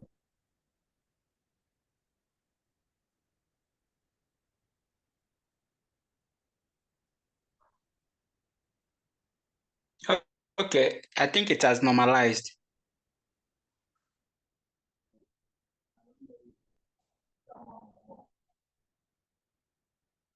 Okay, I think it's a bit better now, right?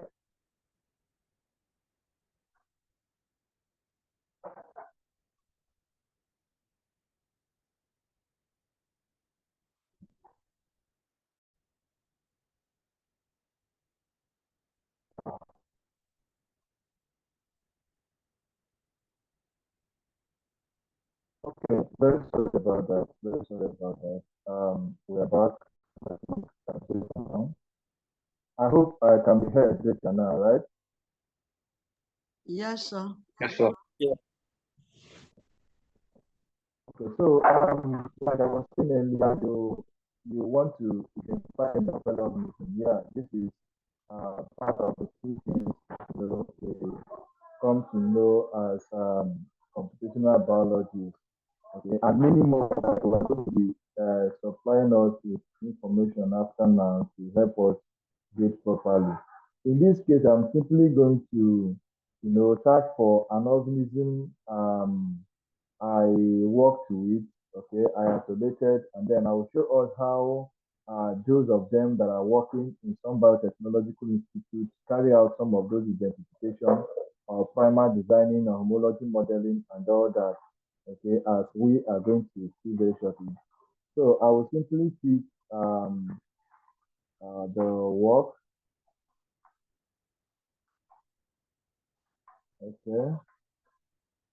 I'll simply open this work, and then you can navigate to where I have that particular sequence of my organism obtained, and then I can show us okay, I can show us one or two things there, and then we'll move on very quickly. Okay, if we can see me clearly, this is, for instance, an organism that I characterize is a novel organism I isolated, and then this is the sequence, okay, of the organism after characterization. This is what they told me is the sequence of the organism. Immediately the sequence arrived, I had to confirm that this sequence was actually what was done. Or if you have intention of working in biotechnology, establishment after now, yeah, some of these are things you might have to know handy, to enable you to thrive properly. Okay, this is my sequence, and then they identified my sequence to mean this, okay? As of then, when I carried this out, this was what they identified my organism to be, okay? And this is the sequence they provided. Okay, I want to perform molecular identification of a novel organism. This is the sequence. I will simply copy this sequence, okay? I'll copy this sequence, and I will return to my browser where I was earlier, okay? This is where the one of the bioinformatics website or online servers, okay? Within here, you can only end up trying to produce one or two you here, but outside after now, you might have time to go and get through so many of them through the materials we are going to send to you. Among what you see here, immediately you load this page, is all database. All database is beside your search box here. This search box here is where you can search for anything at all you want to look for inside this database. While the all database will try to organize the information that is going to be popping out after your search. If you want to streamline your search to say gene or to say protein or nucleotide and all that, this is where you select that. Assuming you are interested in protein, you simply highlight protein, and whatever you are searching here is going to come what be as a result of the protein, or will show only the information about protein. However, we might not have need of that for now because of time. So we want to identify this organism quickly.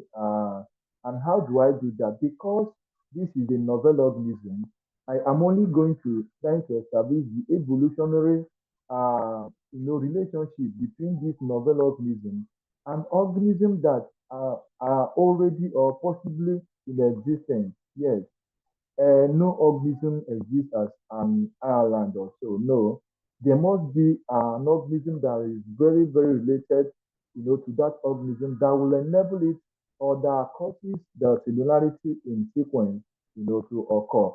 So if you have an organism with a very similar similarity in sequence with what you have, it's an indication that that organism and what you have is quite related. And if they are quite related, they should be performing the same function as well because of the sequence, structure, and function relationship we are considering here. So what do I do? Because I'm interested in searching this database to find organisms that have similar sequence as what I have, I will simply go to this left wing. Okay, you will see where you have your homology. Okay, you see where you have your what? Your homology. You simply click on your homology.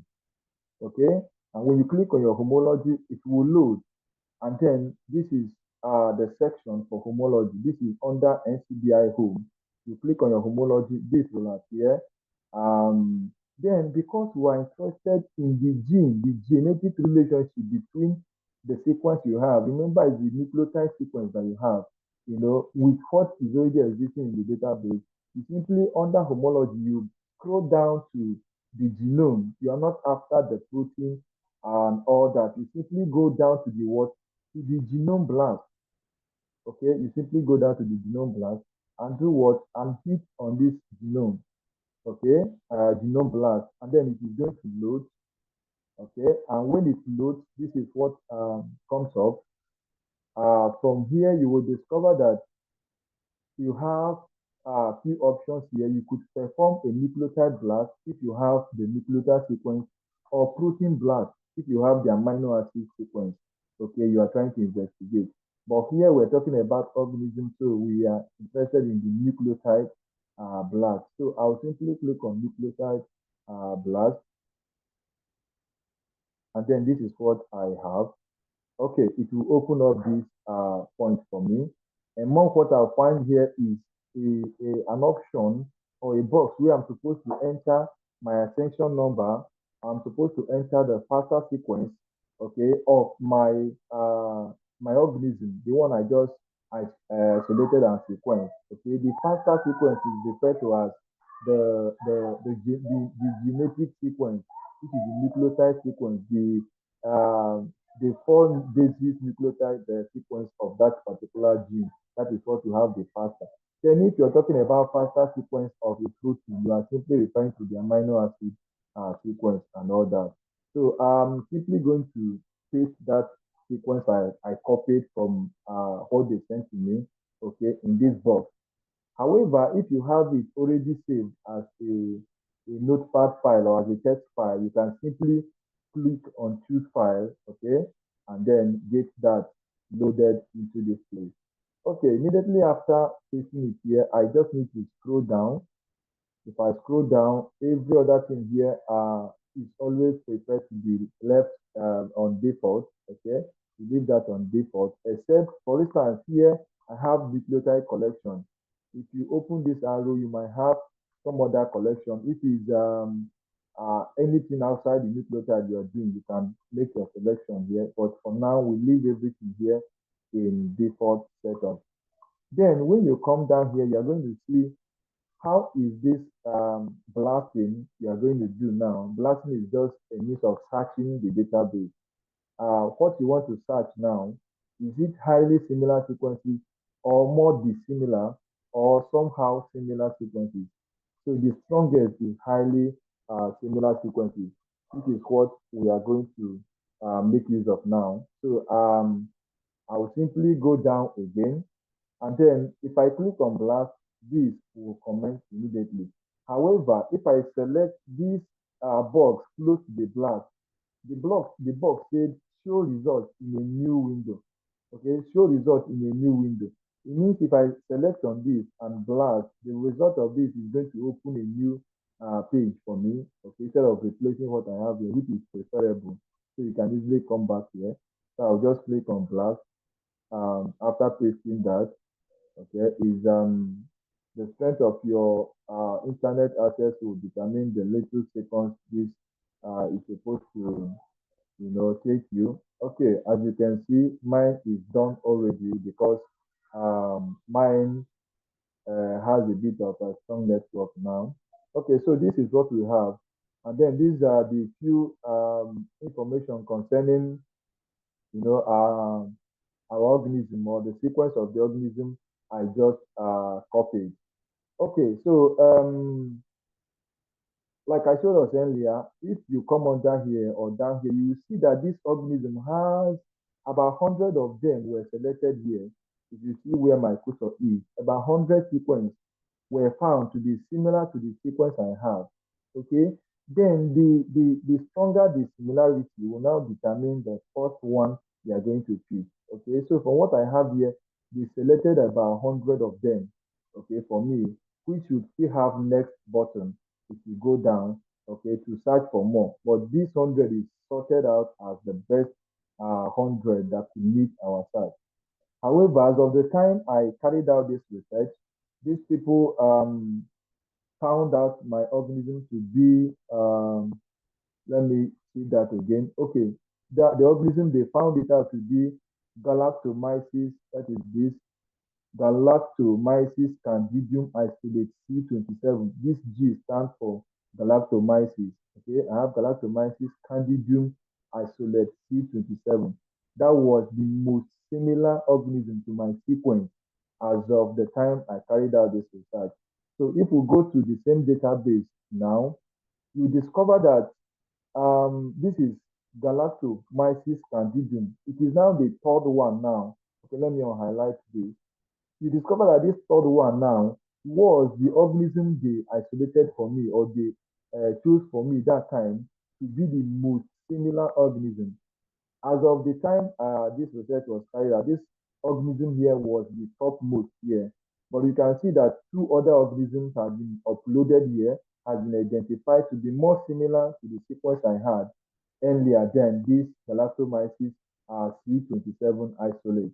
Okay, so if it is now that I'm doing this particular research, I will have to go for this first or this second organism because they tend to be more similar to what I have than what I was given earlier. Also, let me make sure we are still with me. Are we still with me? Can we hear me? Can we hear me?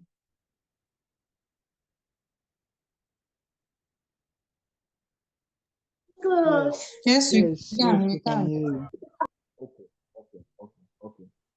So aside the name, if you come by the side as well, the right hand side, there are two information you are going to, find about here or find out about here. One of them is the query cover. There's something we call query cover, and then the percentage identity. Okay, the query cover and the percentage identity. The query cover tries to tell you how the search, which is the organism you have, was able to cover or was able to look like what they have here. Okay, it means that the first organism had 99% query cover. or precinct similarity. Maka ụmụaka ga nke mechie glaasị ha na-eche ndapụ ebe ahụ.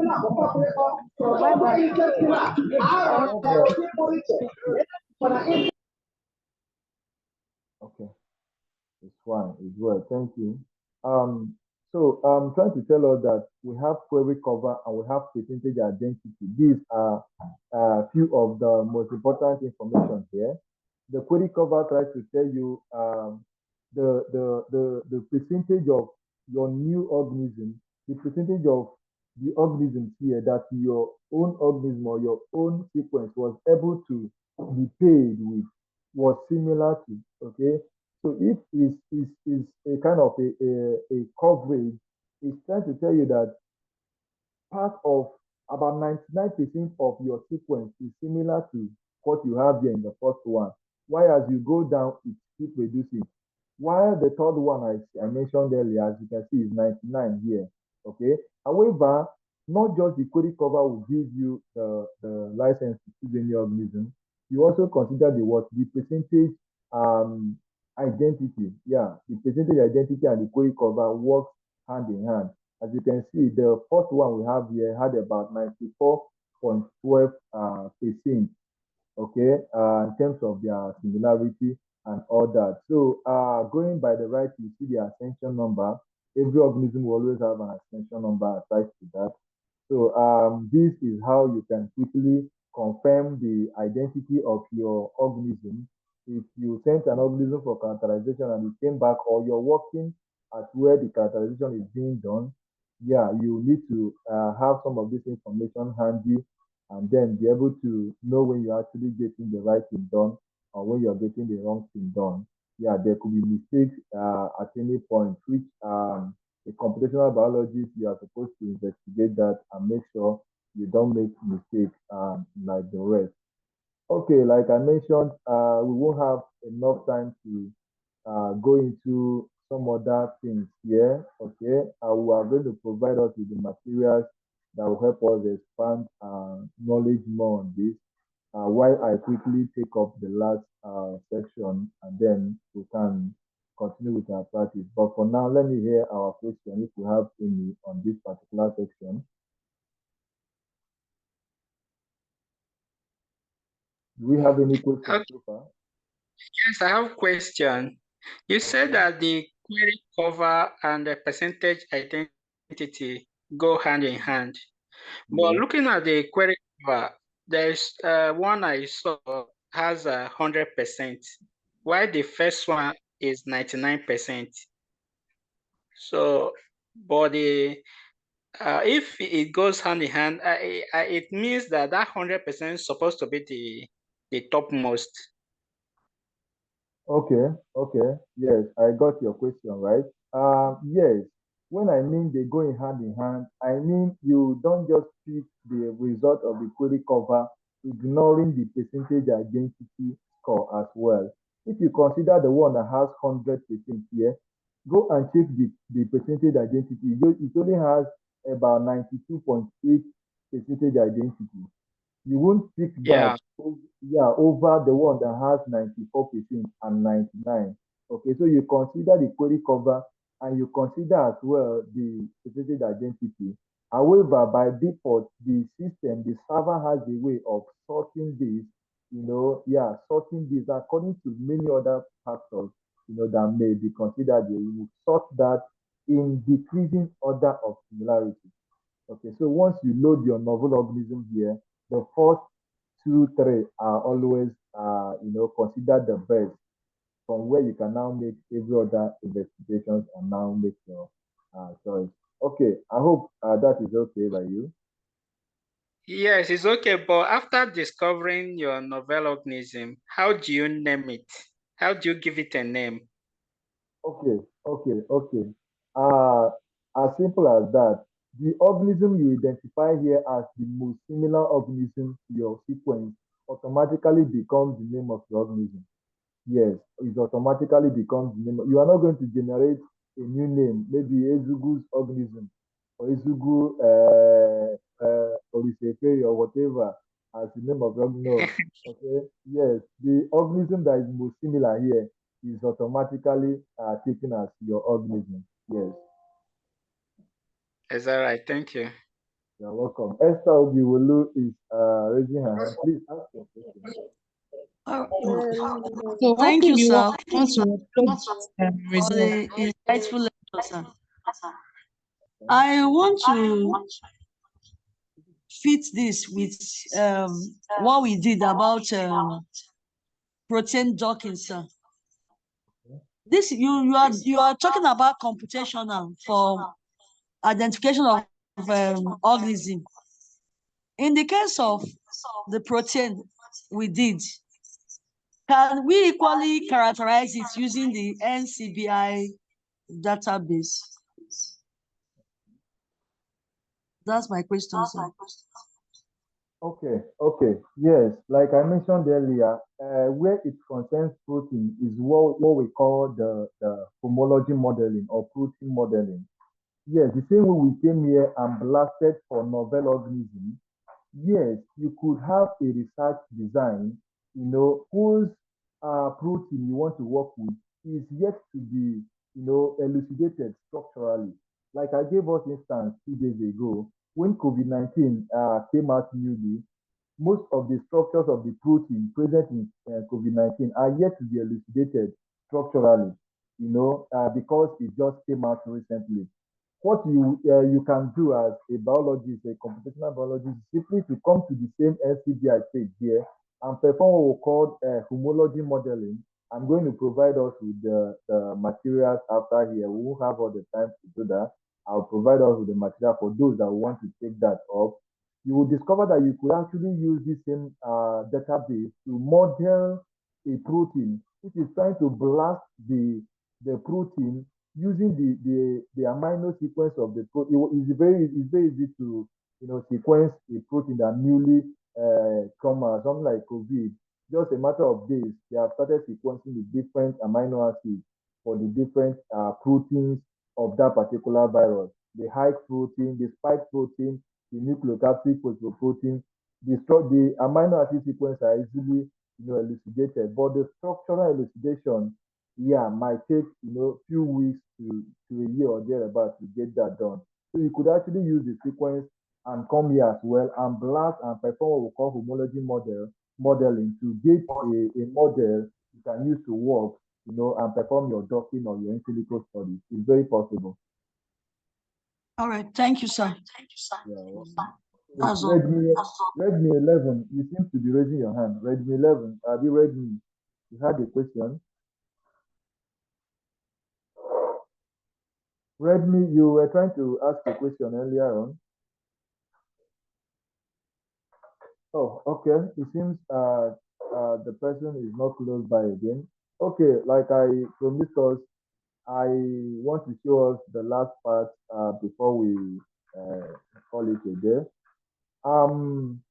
This last part is one of the few benefits I usually give my students that come across me or that come across us because of how scarce and unavailable some of these tools can be. Yeah, this tool is what we call the chain draw professional. Yeah, for some of us in the sciences, you will know what this tool means, and then how it could be kind of demanding to get access to some of these tools. I was able to provide one for us. It's a very important tool in computational biology. It's a very important tool in sciences, in chemistry, in biology as a whole. Yeah, I once ran into a problem when I was, into this newly. One of the problem I had then was that my compound wasn't, updated, uploaded in the database in each 3D format. Yeah, I discovered one of the major compound I was docking only appeared as a 2D in the PubChem database. So I couldn't work with it. I'll try to force 2D to dock against 3D protein, and then it won't. Okay, at the end, I'll have to find a way to, I just have to find a way to, convert the 2D to 3D. And one of the two that helped me do that can only come from the 3D, okay, software, which is an extension of the the chem office suit. Okay, like I showed us in the first day when you are trying to source for your ligands and your compound. Or the same vein, when you have a synthesized product, yes, most cases you have a newly synthesized product, or somebody synthesized the product from his chemistry end. Not long ago, I worked with few newly synthesized, drugs or compounds, potential drugs, yeah, from the chemist unit of the university here, yeah, trying to investigate the therapeutic effect of those novel synthesized drugs or compounds, So in such cases, you won't have those kind of compounds in the database already. Nobody has uploaded that there already. So what do? You have to use the chem office to get that work done. Chem office will help you draw the compound because upon synthesis, NMR characterization and all that will help you identify the name. Then why after identifying the name, it's now left for you to draw the compound. Yeah, some of the characterization can as well provide the structure of the compound. Okay, yeah. So you have the name, you have the structure, but in 2D format, you don't have it in 3D. So chem office will help you to draw the compound, it will help you to convert the compound from 2D to 3D, and then it will help you to do whatever function that might be related to that. Okay, like I've already mentioned, if you load your chem office, if you have this, or if you are part of this training, make every effort to, install this wherever you are. Believe you me, one way or the other, you are going to come across things you are going to be using this for. So when you load it, you discover that you have an interface that look like a graphics interface, not really that, okay? It's quite very interface friendly. If you go to your file, you could, of course, open few things from your file, open maybe the document you want it to appear here and all that. But one of the two important ones I will simply show us here before we continue is you might have the name of a compound which you can't find the structure, okay? Or you might have the structure and you can't find the name. Instead of coming here and start clicking on benzene to draw them, and then you click on these bonds and all that, trying to draw and all that manually, okay? If you already have the name of the compound, you can simply input the name of the compound and the software will automatically generate the structure of the compound for you. Okay, let me delete this and then I will show us that. To do that, you simply go to your structure. Okay, on top of the menu here, you have where we call what the structure. If you click on structure, there is nothing in the interface here. So most of what is here are unhighlighted because you don't have anything loaded here yet. But when you load something, you discover that some of them could, start getting highlighted. So what do? I'll have to go downwards more. Okay, I'll have to go downwards more. There is an arrow downwards, okay, which when you click, it takes you down. As you go downwards, you discover that there's a point you have convert name to structure. Okay, convert name to structure. If you have the name, you can convert. If you have structure already here, the next option, which is convert structure to name, will be highlighted. But for now, we don't have anything. We can only type in the name. So I'll click on convert name to structure. Okay. The highest thing you will ensure here is to make sure the name of the compound is correct. If you're not too sure of the compound, you can go and confirm the name online or through wiki, okay, to get you the name. And also note, if the common name is not that versatile, okay, it's preferable you go with the allopath name. There are some chemical compounds that have a common name, which is not really too versatile or too understandable by some core chemistry tools. So what do? You simply go to the Wikipedia page or go to your browser and search that compound. You will certainly see the allopath name of that particular compound. Once the allopath name is located, this interprets that immediately. So take for instance, I have, okay, we'll be working with quercetin. This time, let's take catechol. okay, or catechin, as the case may be, whichever one. Okay, I have catechin here as the name. If I type it very well, if I click OK, it's going to generate the compound for me. If I want the name of the compound to appear alongside the compound, I'll simply highlight this option downwards that says paste name below structure. I'll highlight it and then I'll click OK. If I click OK, it will simply generate this structure for me. So you don't need to manually draw the structure because you have the options to draw them here. That time you use to draw them, you can simply type their name and get them drawn this way. As well, I've mentioned earlier, if you have the structure but you don't have the name, once you have the structure and highlight the structure this way, okay, if you go to the same option we went to, which is structure, and go down, you can see some of these are now highlighted now. If you go downwards, you're going to see convert, okay, you're going to see convert name to structure. Down within that, you're going to see convert structure to name, okay. Okay, you're going to see convert structure to name. Mine is trying to pop up here. Okay, but once you hit on that, it's going to give you the name of this particular structure if the name was provided before or the structure was provided, so you can work with any of them. And I've mentioned you have the structure already. To generate the 3D of this same structure, simply copy the structure.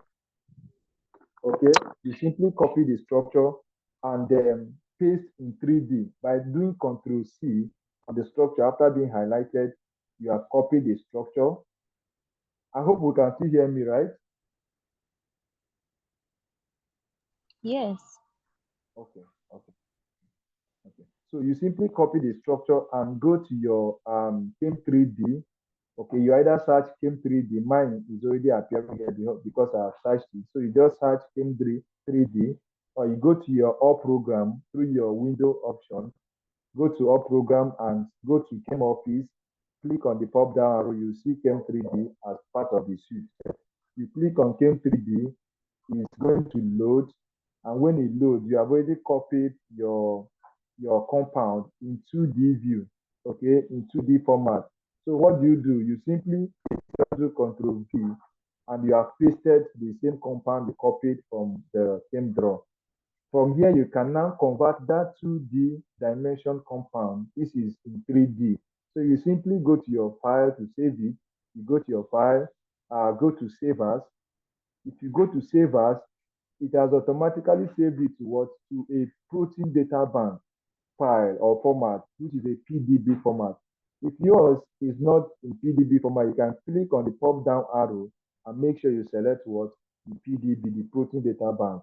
By this, you have converted your ligand or your compound or your synthesized product from the name to the structure, from the 2D of the structure to 3D, and from 3D, you have saved it as what? As a PDB file. And then you can now continue your work. You can now name this as a catechin, okay, and then you find where you are saving it to, okay, and that is that. Okay, so let me go back to the ChemDraw and show us one or two things again before we close this section. We will always have an interactive session in case you have any issue confusion here. Okay, so the last thing I mentioned in the outline is drawing of graphical abstracts. Yes, drawing of graphical abstracts. Yes, there are so many tools. One of them is BioRender, which I'm sure some of us might have made use of in the time past. We call it BioRender. Yeah, that's what most people use it to draw biological systems, products, structures, materials, and all that. Okay, some publications would demand that you have a graphical, presentation, just a graphical abstract representation of what you researched on or what you did, be it in silico, review, whatever. Yeah, in most cases, some publication house would demand a graphical abstract for that. So what do? ChemDraw can help you achieve that. Okay, I'm going to clean this and I'm going to show us where all the tools we might be needing or will be using for our different graphical abstract drawing are located. If you are with me, if we go to the right side of this, all these you have here are tools. I think you are drawing one after the other, which most times I don't use. You simply do what? Highlight or click on any of these and then right click. Okay? You click on any of these, assuming I click on A, right click, the same option will show for me. I click on this, right click, the same option will show for me. So the option shows all these are, these are toolbars that, if you want to work with, just click any of them and they will show. But our major interest here will be on templates. Okay, but before that, let me hear Deborah. She raises her hand. Okay. We can't hear Deborah, you. The line is breaking. the line is breaking. Yes. I don't know if it's just from my side. Okay, okay, okay. Is it better now? Yes, it's better now. Okay, okay. And Okay. please Thank permit me, God. I just want to quickly ask you something before I leave, because I need to attend to something right now.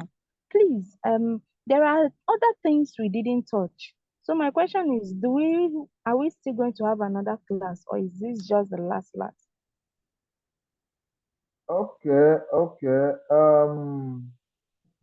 If I can remember very well, we've tried to capture majority of what, let me say, 99% of what we have there. However, the WhatsApp platform I mentioned, what we have done here should help us, capture whatever is in that particular outline. Meanwhile, if we find any of such or any of the section there difficult, the WhatsApp page is always open to help us exhaust it. To be honest, some of the content we went here, we never planned for that, just to enable us. But there's no need trying to scan through everything, rushing everything at the end. We couldn't capture even one thing. Okay, so we just tried our best to, make that as educative as possible. But if you have any challenge with any of the section there, you feel we didn't throw more light on, you are very free to, draw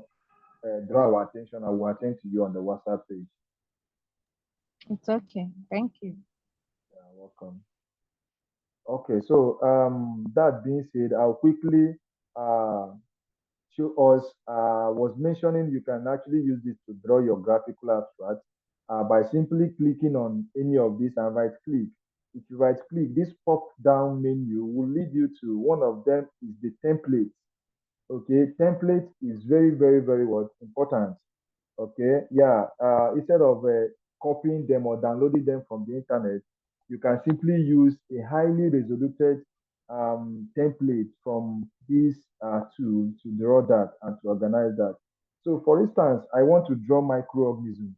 I want to, in that abstract, if you have drawn that before, you discover that, certain major information about your write-up or your publication or your article is always, it has a way of being captured. So assuming there is a point where you have organism coming into play in that your graphical abstract, you want to draw organism. So maybe you don't know whether to go and download an organism from the internet and insert there, which is what most people do, or you go use BioRender or whatsoever. But in this case, this tool has an advanced or a highly resoluted template that can help you build that. For instance, if I hit on organism, it's going to show me, few organisms. Take for instance, this. I click on the first one and I will draw. Okay. If you notice this, okay, let me click on the another one and draw. Or click on this and draw. Or click on this and draw. You just click and then double click and drag it and you see that drawing. So you can see this is quite a very highly, okay, let me highlight this now.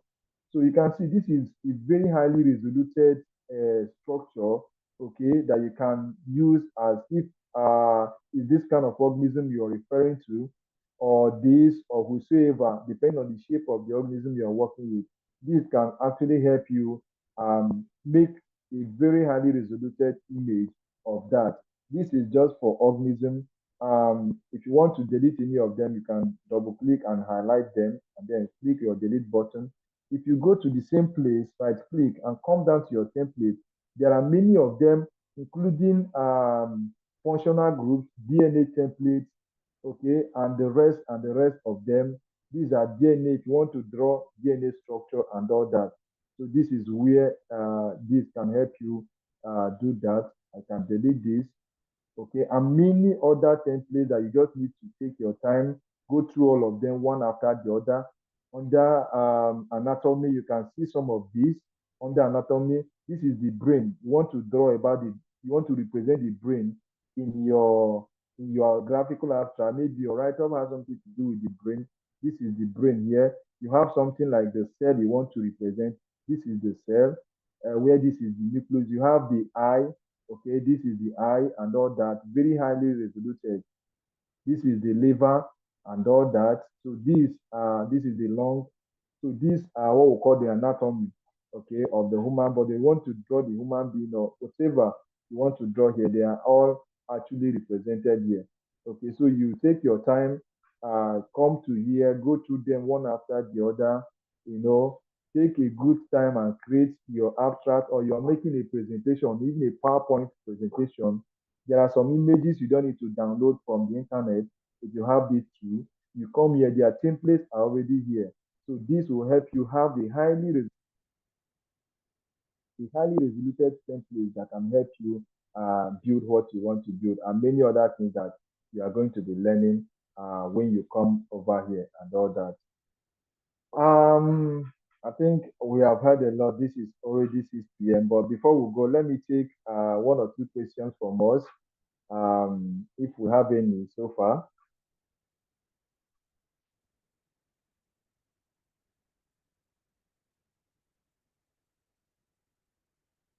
Okay, if you have a question, you can raise up your hand and ask your question quickly. I have a question. Okay, please go ahead. It's about the images. Is it possible to alter them? Maybe have a write-up on them, that is a text and some other things. Yes, yes, yes. Yes, it's very possible. It's very possible. Let me say I have anatomy, I have the liver. Okay, I've drawn the liver like this. Okay, I'll close this. This is my liver. Yes, you could write on them. This is your text. If you come to A here, this is your text. Okay. If you click on text, you can write here. Okay. After writing, you can take that text to anywhere you want to take it. Are you getting it? And then you can color it, make the color visible and all that. Yeah, you can write. Very possible. Okay, that's great. Well, I've not been able to install this this particular app, ChemDraw. Okay. I'm having challenge. Okay. That is the only thing not installed. Okay. Okay. I'll ask you, do you have a WinRAR? Yeah, I tried to download it, but I was not able to. It was not working properly. The WinRAR? Yes. Okay. You will try that again, or you will contact me afterwards. Let me see what you're doing and how you're trying to get that done. It's just about 3.8 MB software. So it's not a very big software. You can chat me up later. Let me see what's actually the problem. But that's the tool that will help you extract the file, the suite, so that you can get it installed. Okay, thank you. Okay, my own question is, how do you copy the image after drawing it? Okay, okay. As simple as that. If you want to copy the image, just highlight the image. Okay, you highlight the image by clicking on this arrow, either the first arrow or the second. The second arrow is when your you needed to not just a very straightforward highlighting. For instance, this is straightforward highlighting. If I use this second option here, it means I'll be making something like a drawing. Are you getting that? Assuming what you want to highlight is not just straight, you can use this other option, to highlight that. But once you get it highlighted, you can simply do Control C and you copy it. Or if you right click, you're going to see copy here. It's as simple as that. So, but first of all, you have to highlight it. Okay, you click on this. Okay, thank and you. then you highlight that before you can copy it. Okay, please, I have one or two questions, please, and maybe I'm sorry to maybe take us a little bit back. There's this thing I was looking at. It's actually docking. I want to know actually the difference between autodock and autodock vena, because this they just autodocked and they got those this thing and the output of the autodock. And then what's the difference between the output of the autodock and the autodock vena? And can you use the output of the autodock for your subsequent processes? And also in the autodock vena, can you actually default your file that you're using for the docking while in the autodock vena process? Thank you. Okay. Yeah, you asked a very important question. The number one thing is the orthodox tool and then the orthodox vena. Yes, the orthodox tool is an extension of orthodox vena. Okay, orthodox tool and vena, they are the same. They are written by the same company. Okay, the vena is an extension of the tool. The tool will help you get your materials ready for vena to understand. Example of it is getting your resources, your protein and ligand in PDB-QT format. You don't use orthodox vena to do that. Orthodox vena is just like the docking algorithm, the docking tool. Okay, that just help to bring those two together. But the rest of the information the orthodox vena will use to work is going to be coming from the orthodox tool. So you use the tool to get the resources ready and now command the vena to join them together. That's exactly what vena and the orthodox tool do. And of course, you just anyway in few cases can you use output of orthodox tool in other software because of the format, which is PDB-QT. So far, except in image calculations, extended image calculations, you could have cases where you could have such formats coming into play. But for maybe mere visualization and all that, whichever software that understands PDB-QT will at the end try to convert it to another format. Example is PyMore. You can interpret or you can load a product or a material from orthodox tool into PyMore to open, but there are some softwares that can open it. Okay, but most times the tool only helps to get the material ready for the vena, which is just an extension of it that actually performs the docking process. And then the second question, we talked about editing the file for vena to work on. Yes, you can actually edit that. Yeah, very, very important.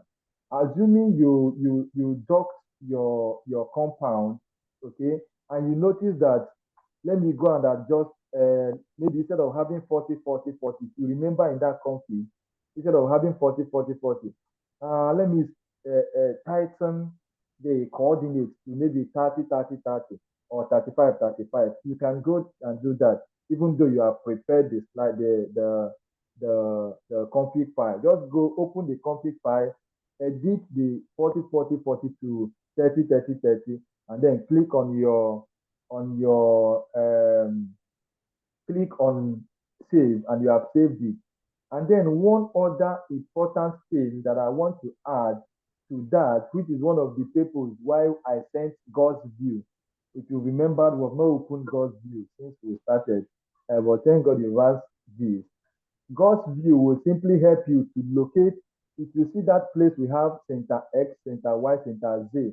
I've mentioned earlier during the course of the work that every amino acid in the protein has center X, Y, and Z.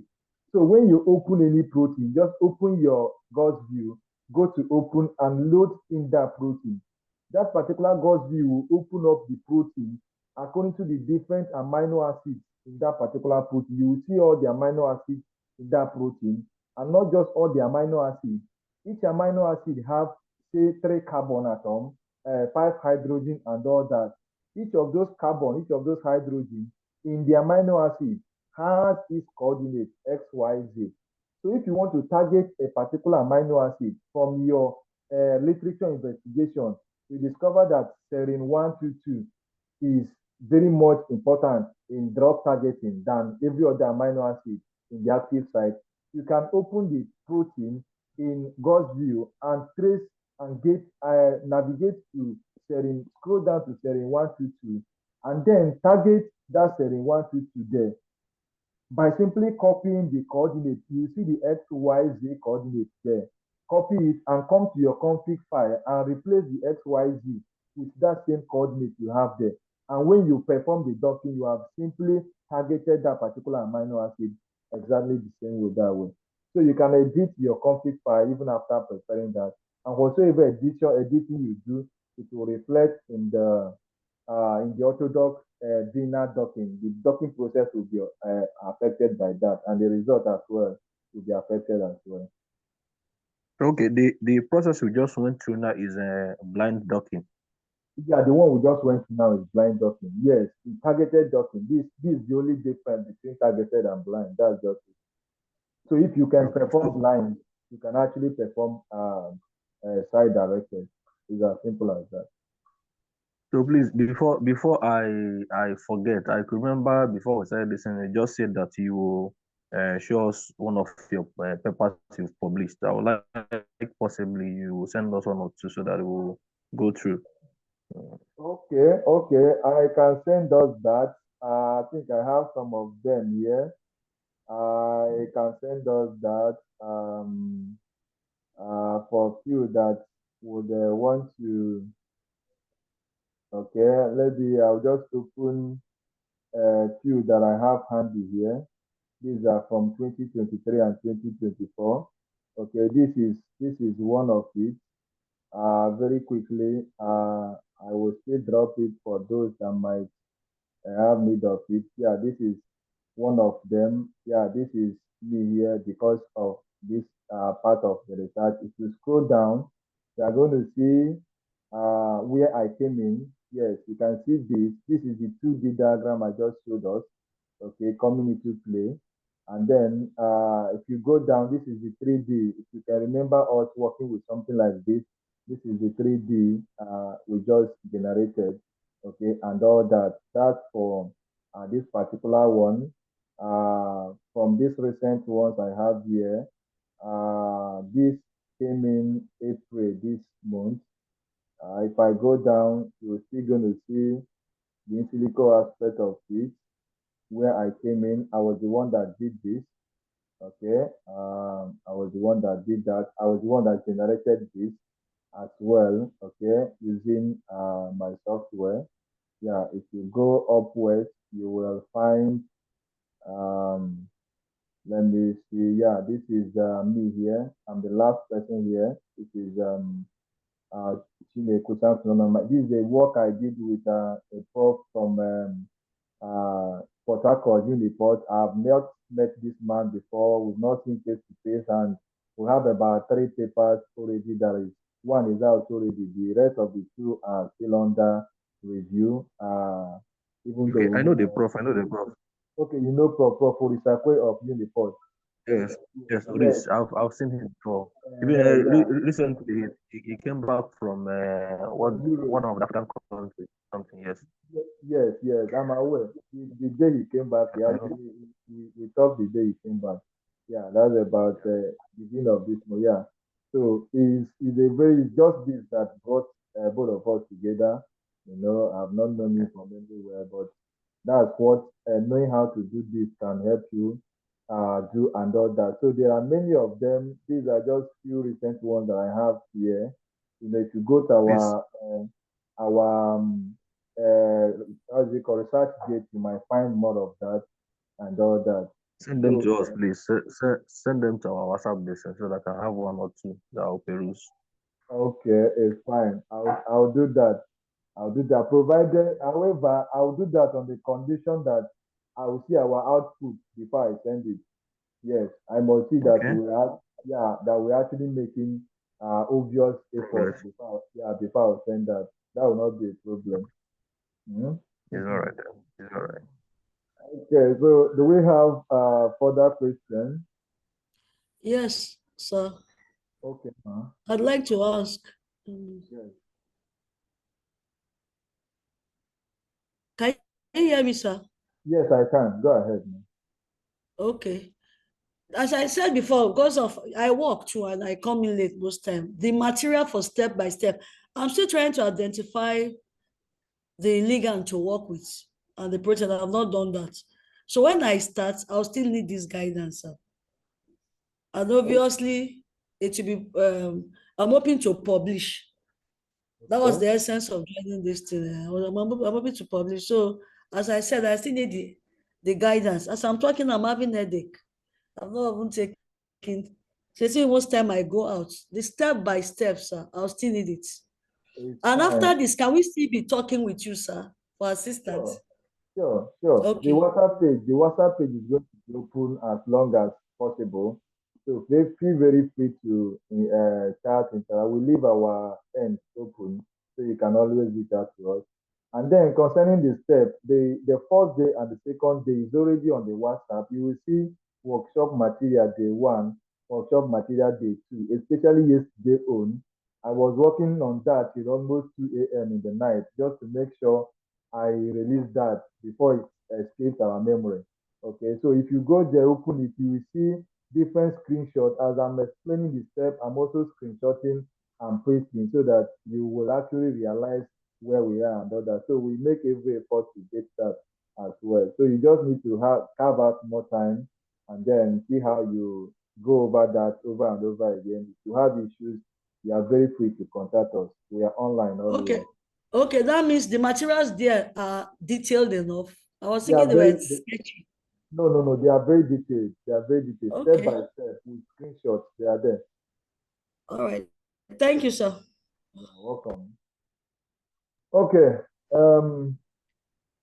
Emmanuel, do you wanted to ask something or do we conclude? Okay, I just wanted to say, I just wanted to appreciate you for this program. I've learned a lot, even though I don't have time because I'm preparing for a conference. I've not started practicing, but from your lecture, I've gathered enough, and I believe that if I start the practice, I will follow. So thank you so much. May God bless you and continue to increase your grace. Amen. Yeah. You're welcome. Amen. Thank you. The Port Harcourt conference you're coming for. NSBS. Yes. Yeah. I'll be there now. Yeah. I'll be there. Okay. Okay. Yeah, so some of us will also, some of our papers as well will be presented there, but we might not make it live. Yeah, but certainly, some of our papers is also going to be there as well. Wow.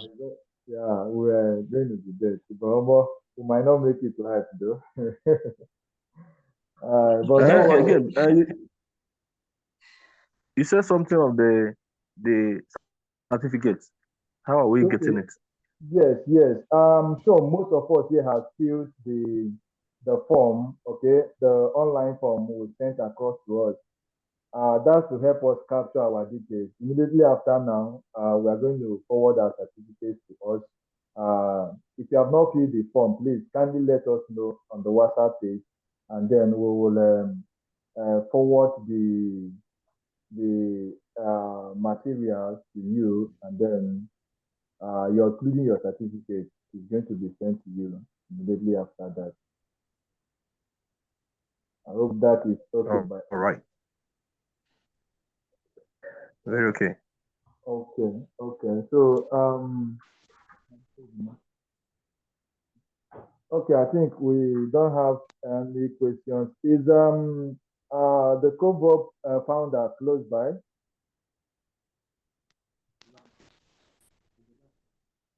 Okay. He's trying to join us for his closing remarks.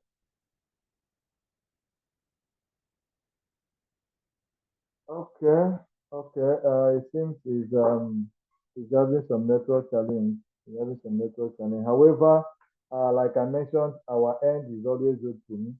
Please very free to drop a message if you're confused at any point, or you have any collaboration you are having challenges with. We can always put you through and all that. We are open to that and all that. So, in a special way, I want to also thank us for participating.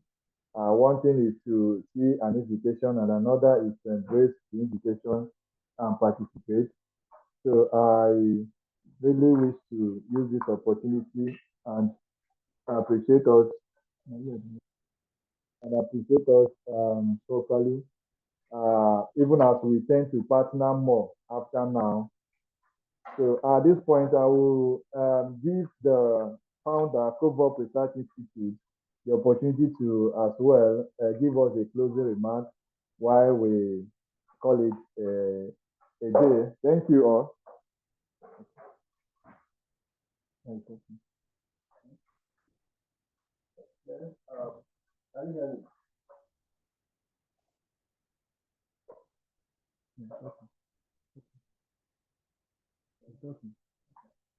Okay.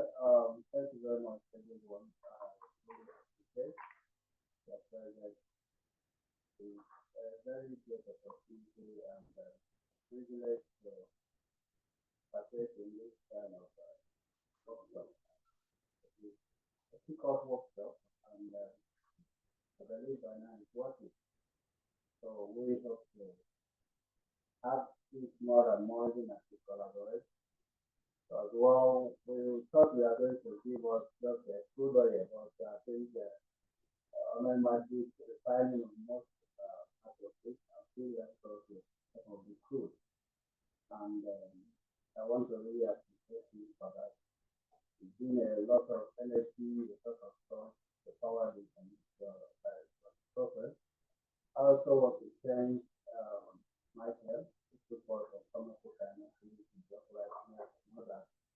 Actually, the deal has always been very, very fiery. I'm not commenting for that because even during all the war, with all and all those things, I was when he also speaking to say, so the whole thing about computational of the thing is all about collaboration. It's all about making use of what we are doing today and make sure that we attend it even as we can link and interconnect ourselves all about it. I want to also thank every participant here, and I make sure that our president will follow up all your lectures with show me that we always make it up, we all learn by the day. So I want to say thank you everyone for coming along, and I want to thank you much especially for being present from the one you attend the grand finale today. I really appreciate all your presence. Thank you very much. And I want to also let us know that even as we send all our materials, for the time, we also include some form of very sensitive in your mail. A lot of it. It was just 5 minutes to Kenya who were to attend to this also. And because we appreciate that, we appreciate it more and more. Thank you very much, and thank you.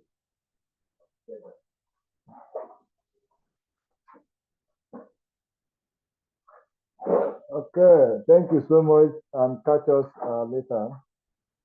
Yeah, bye. So much. Yeah. Yeah, good night all.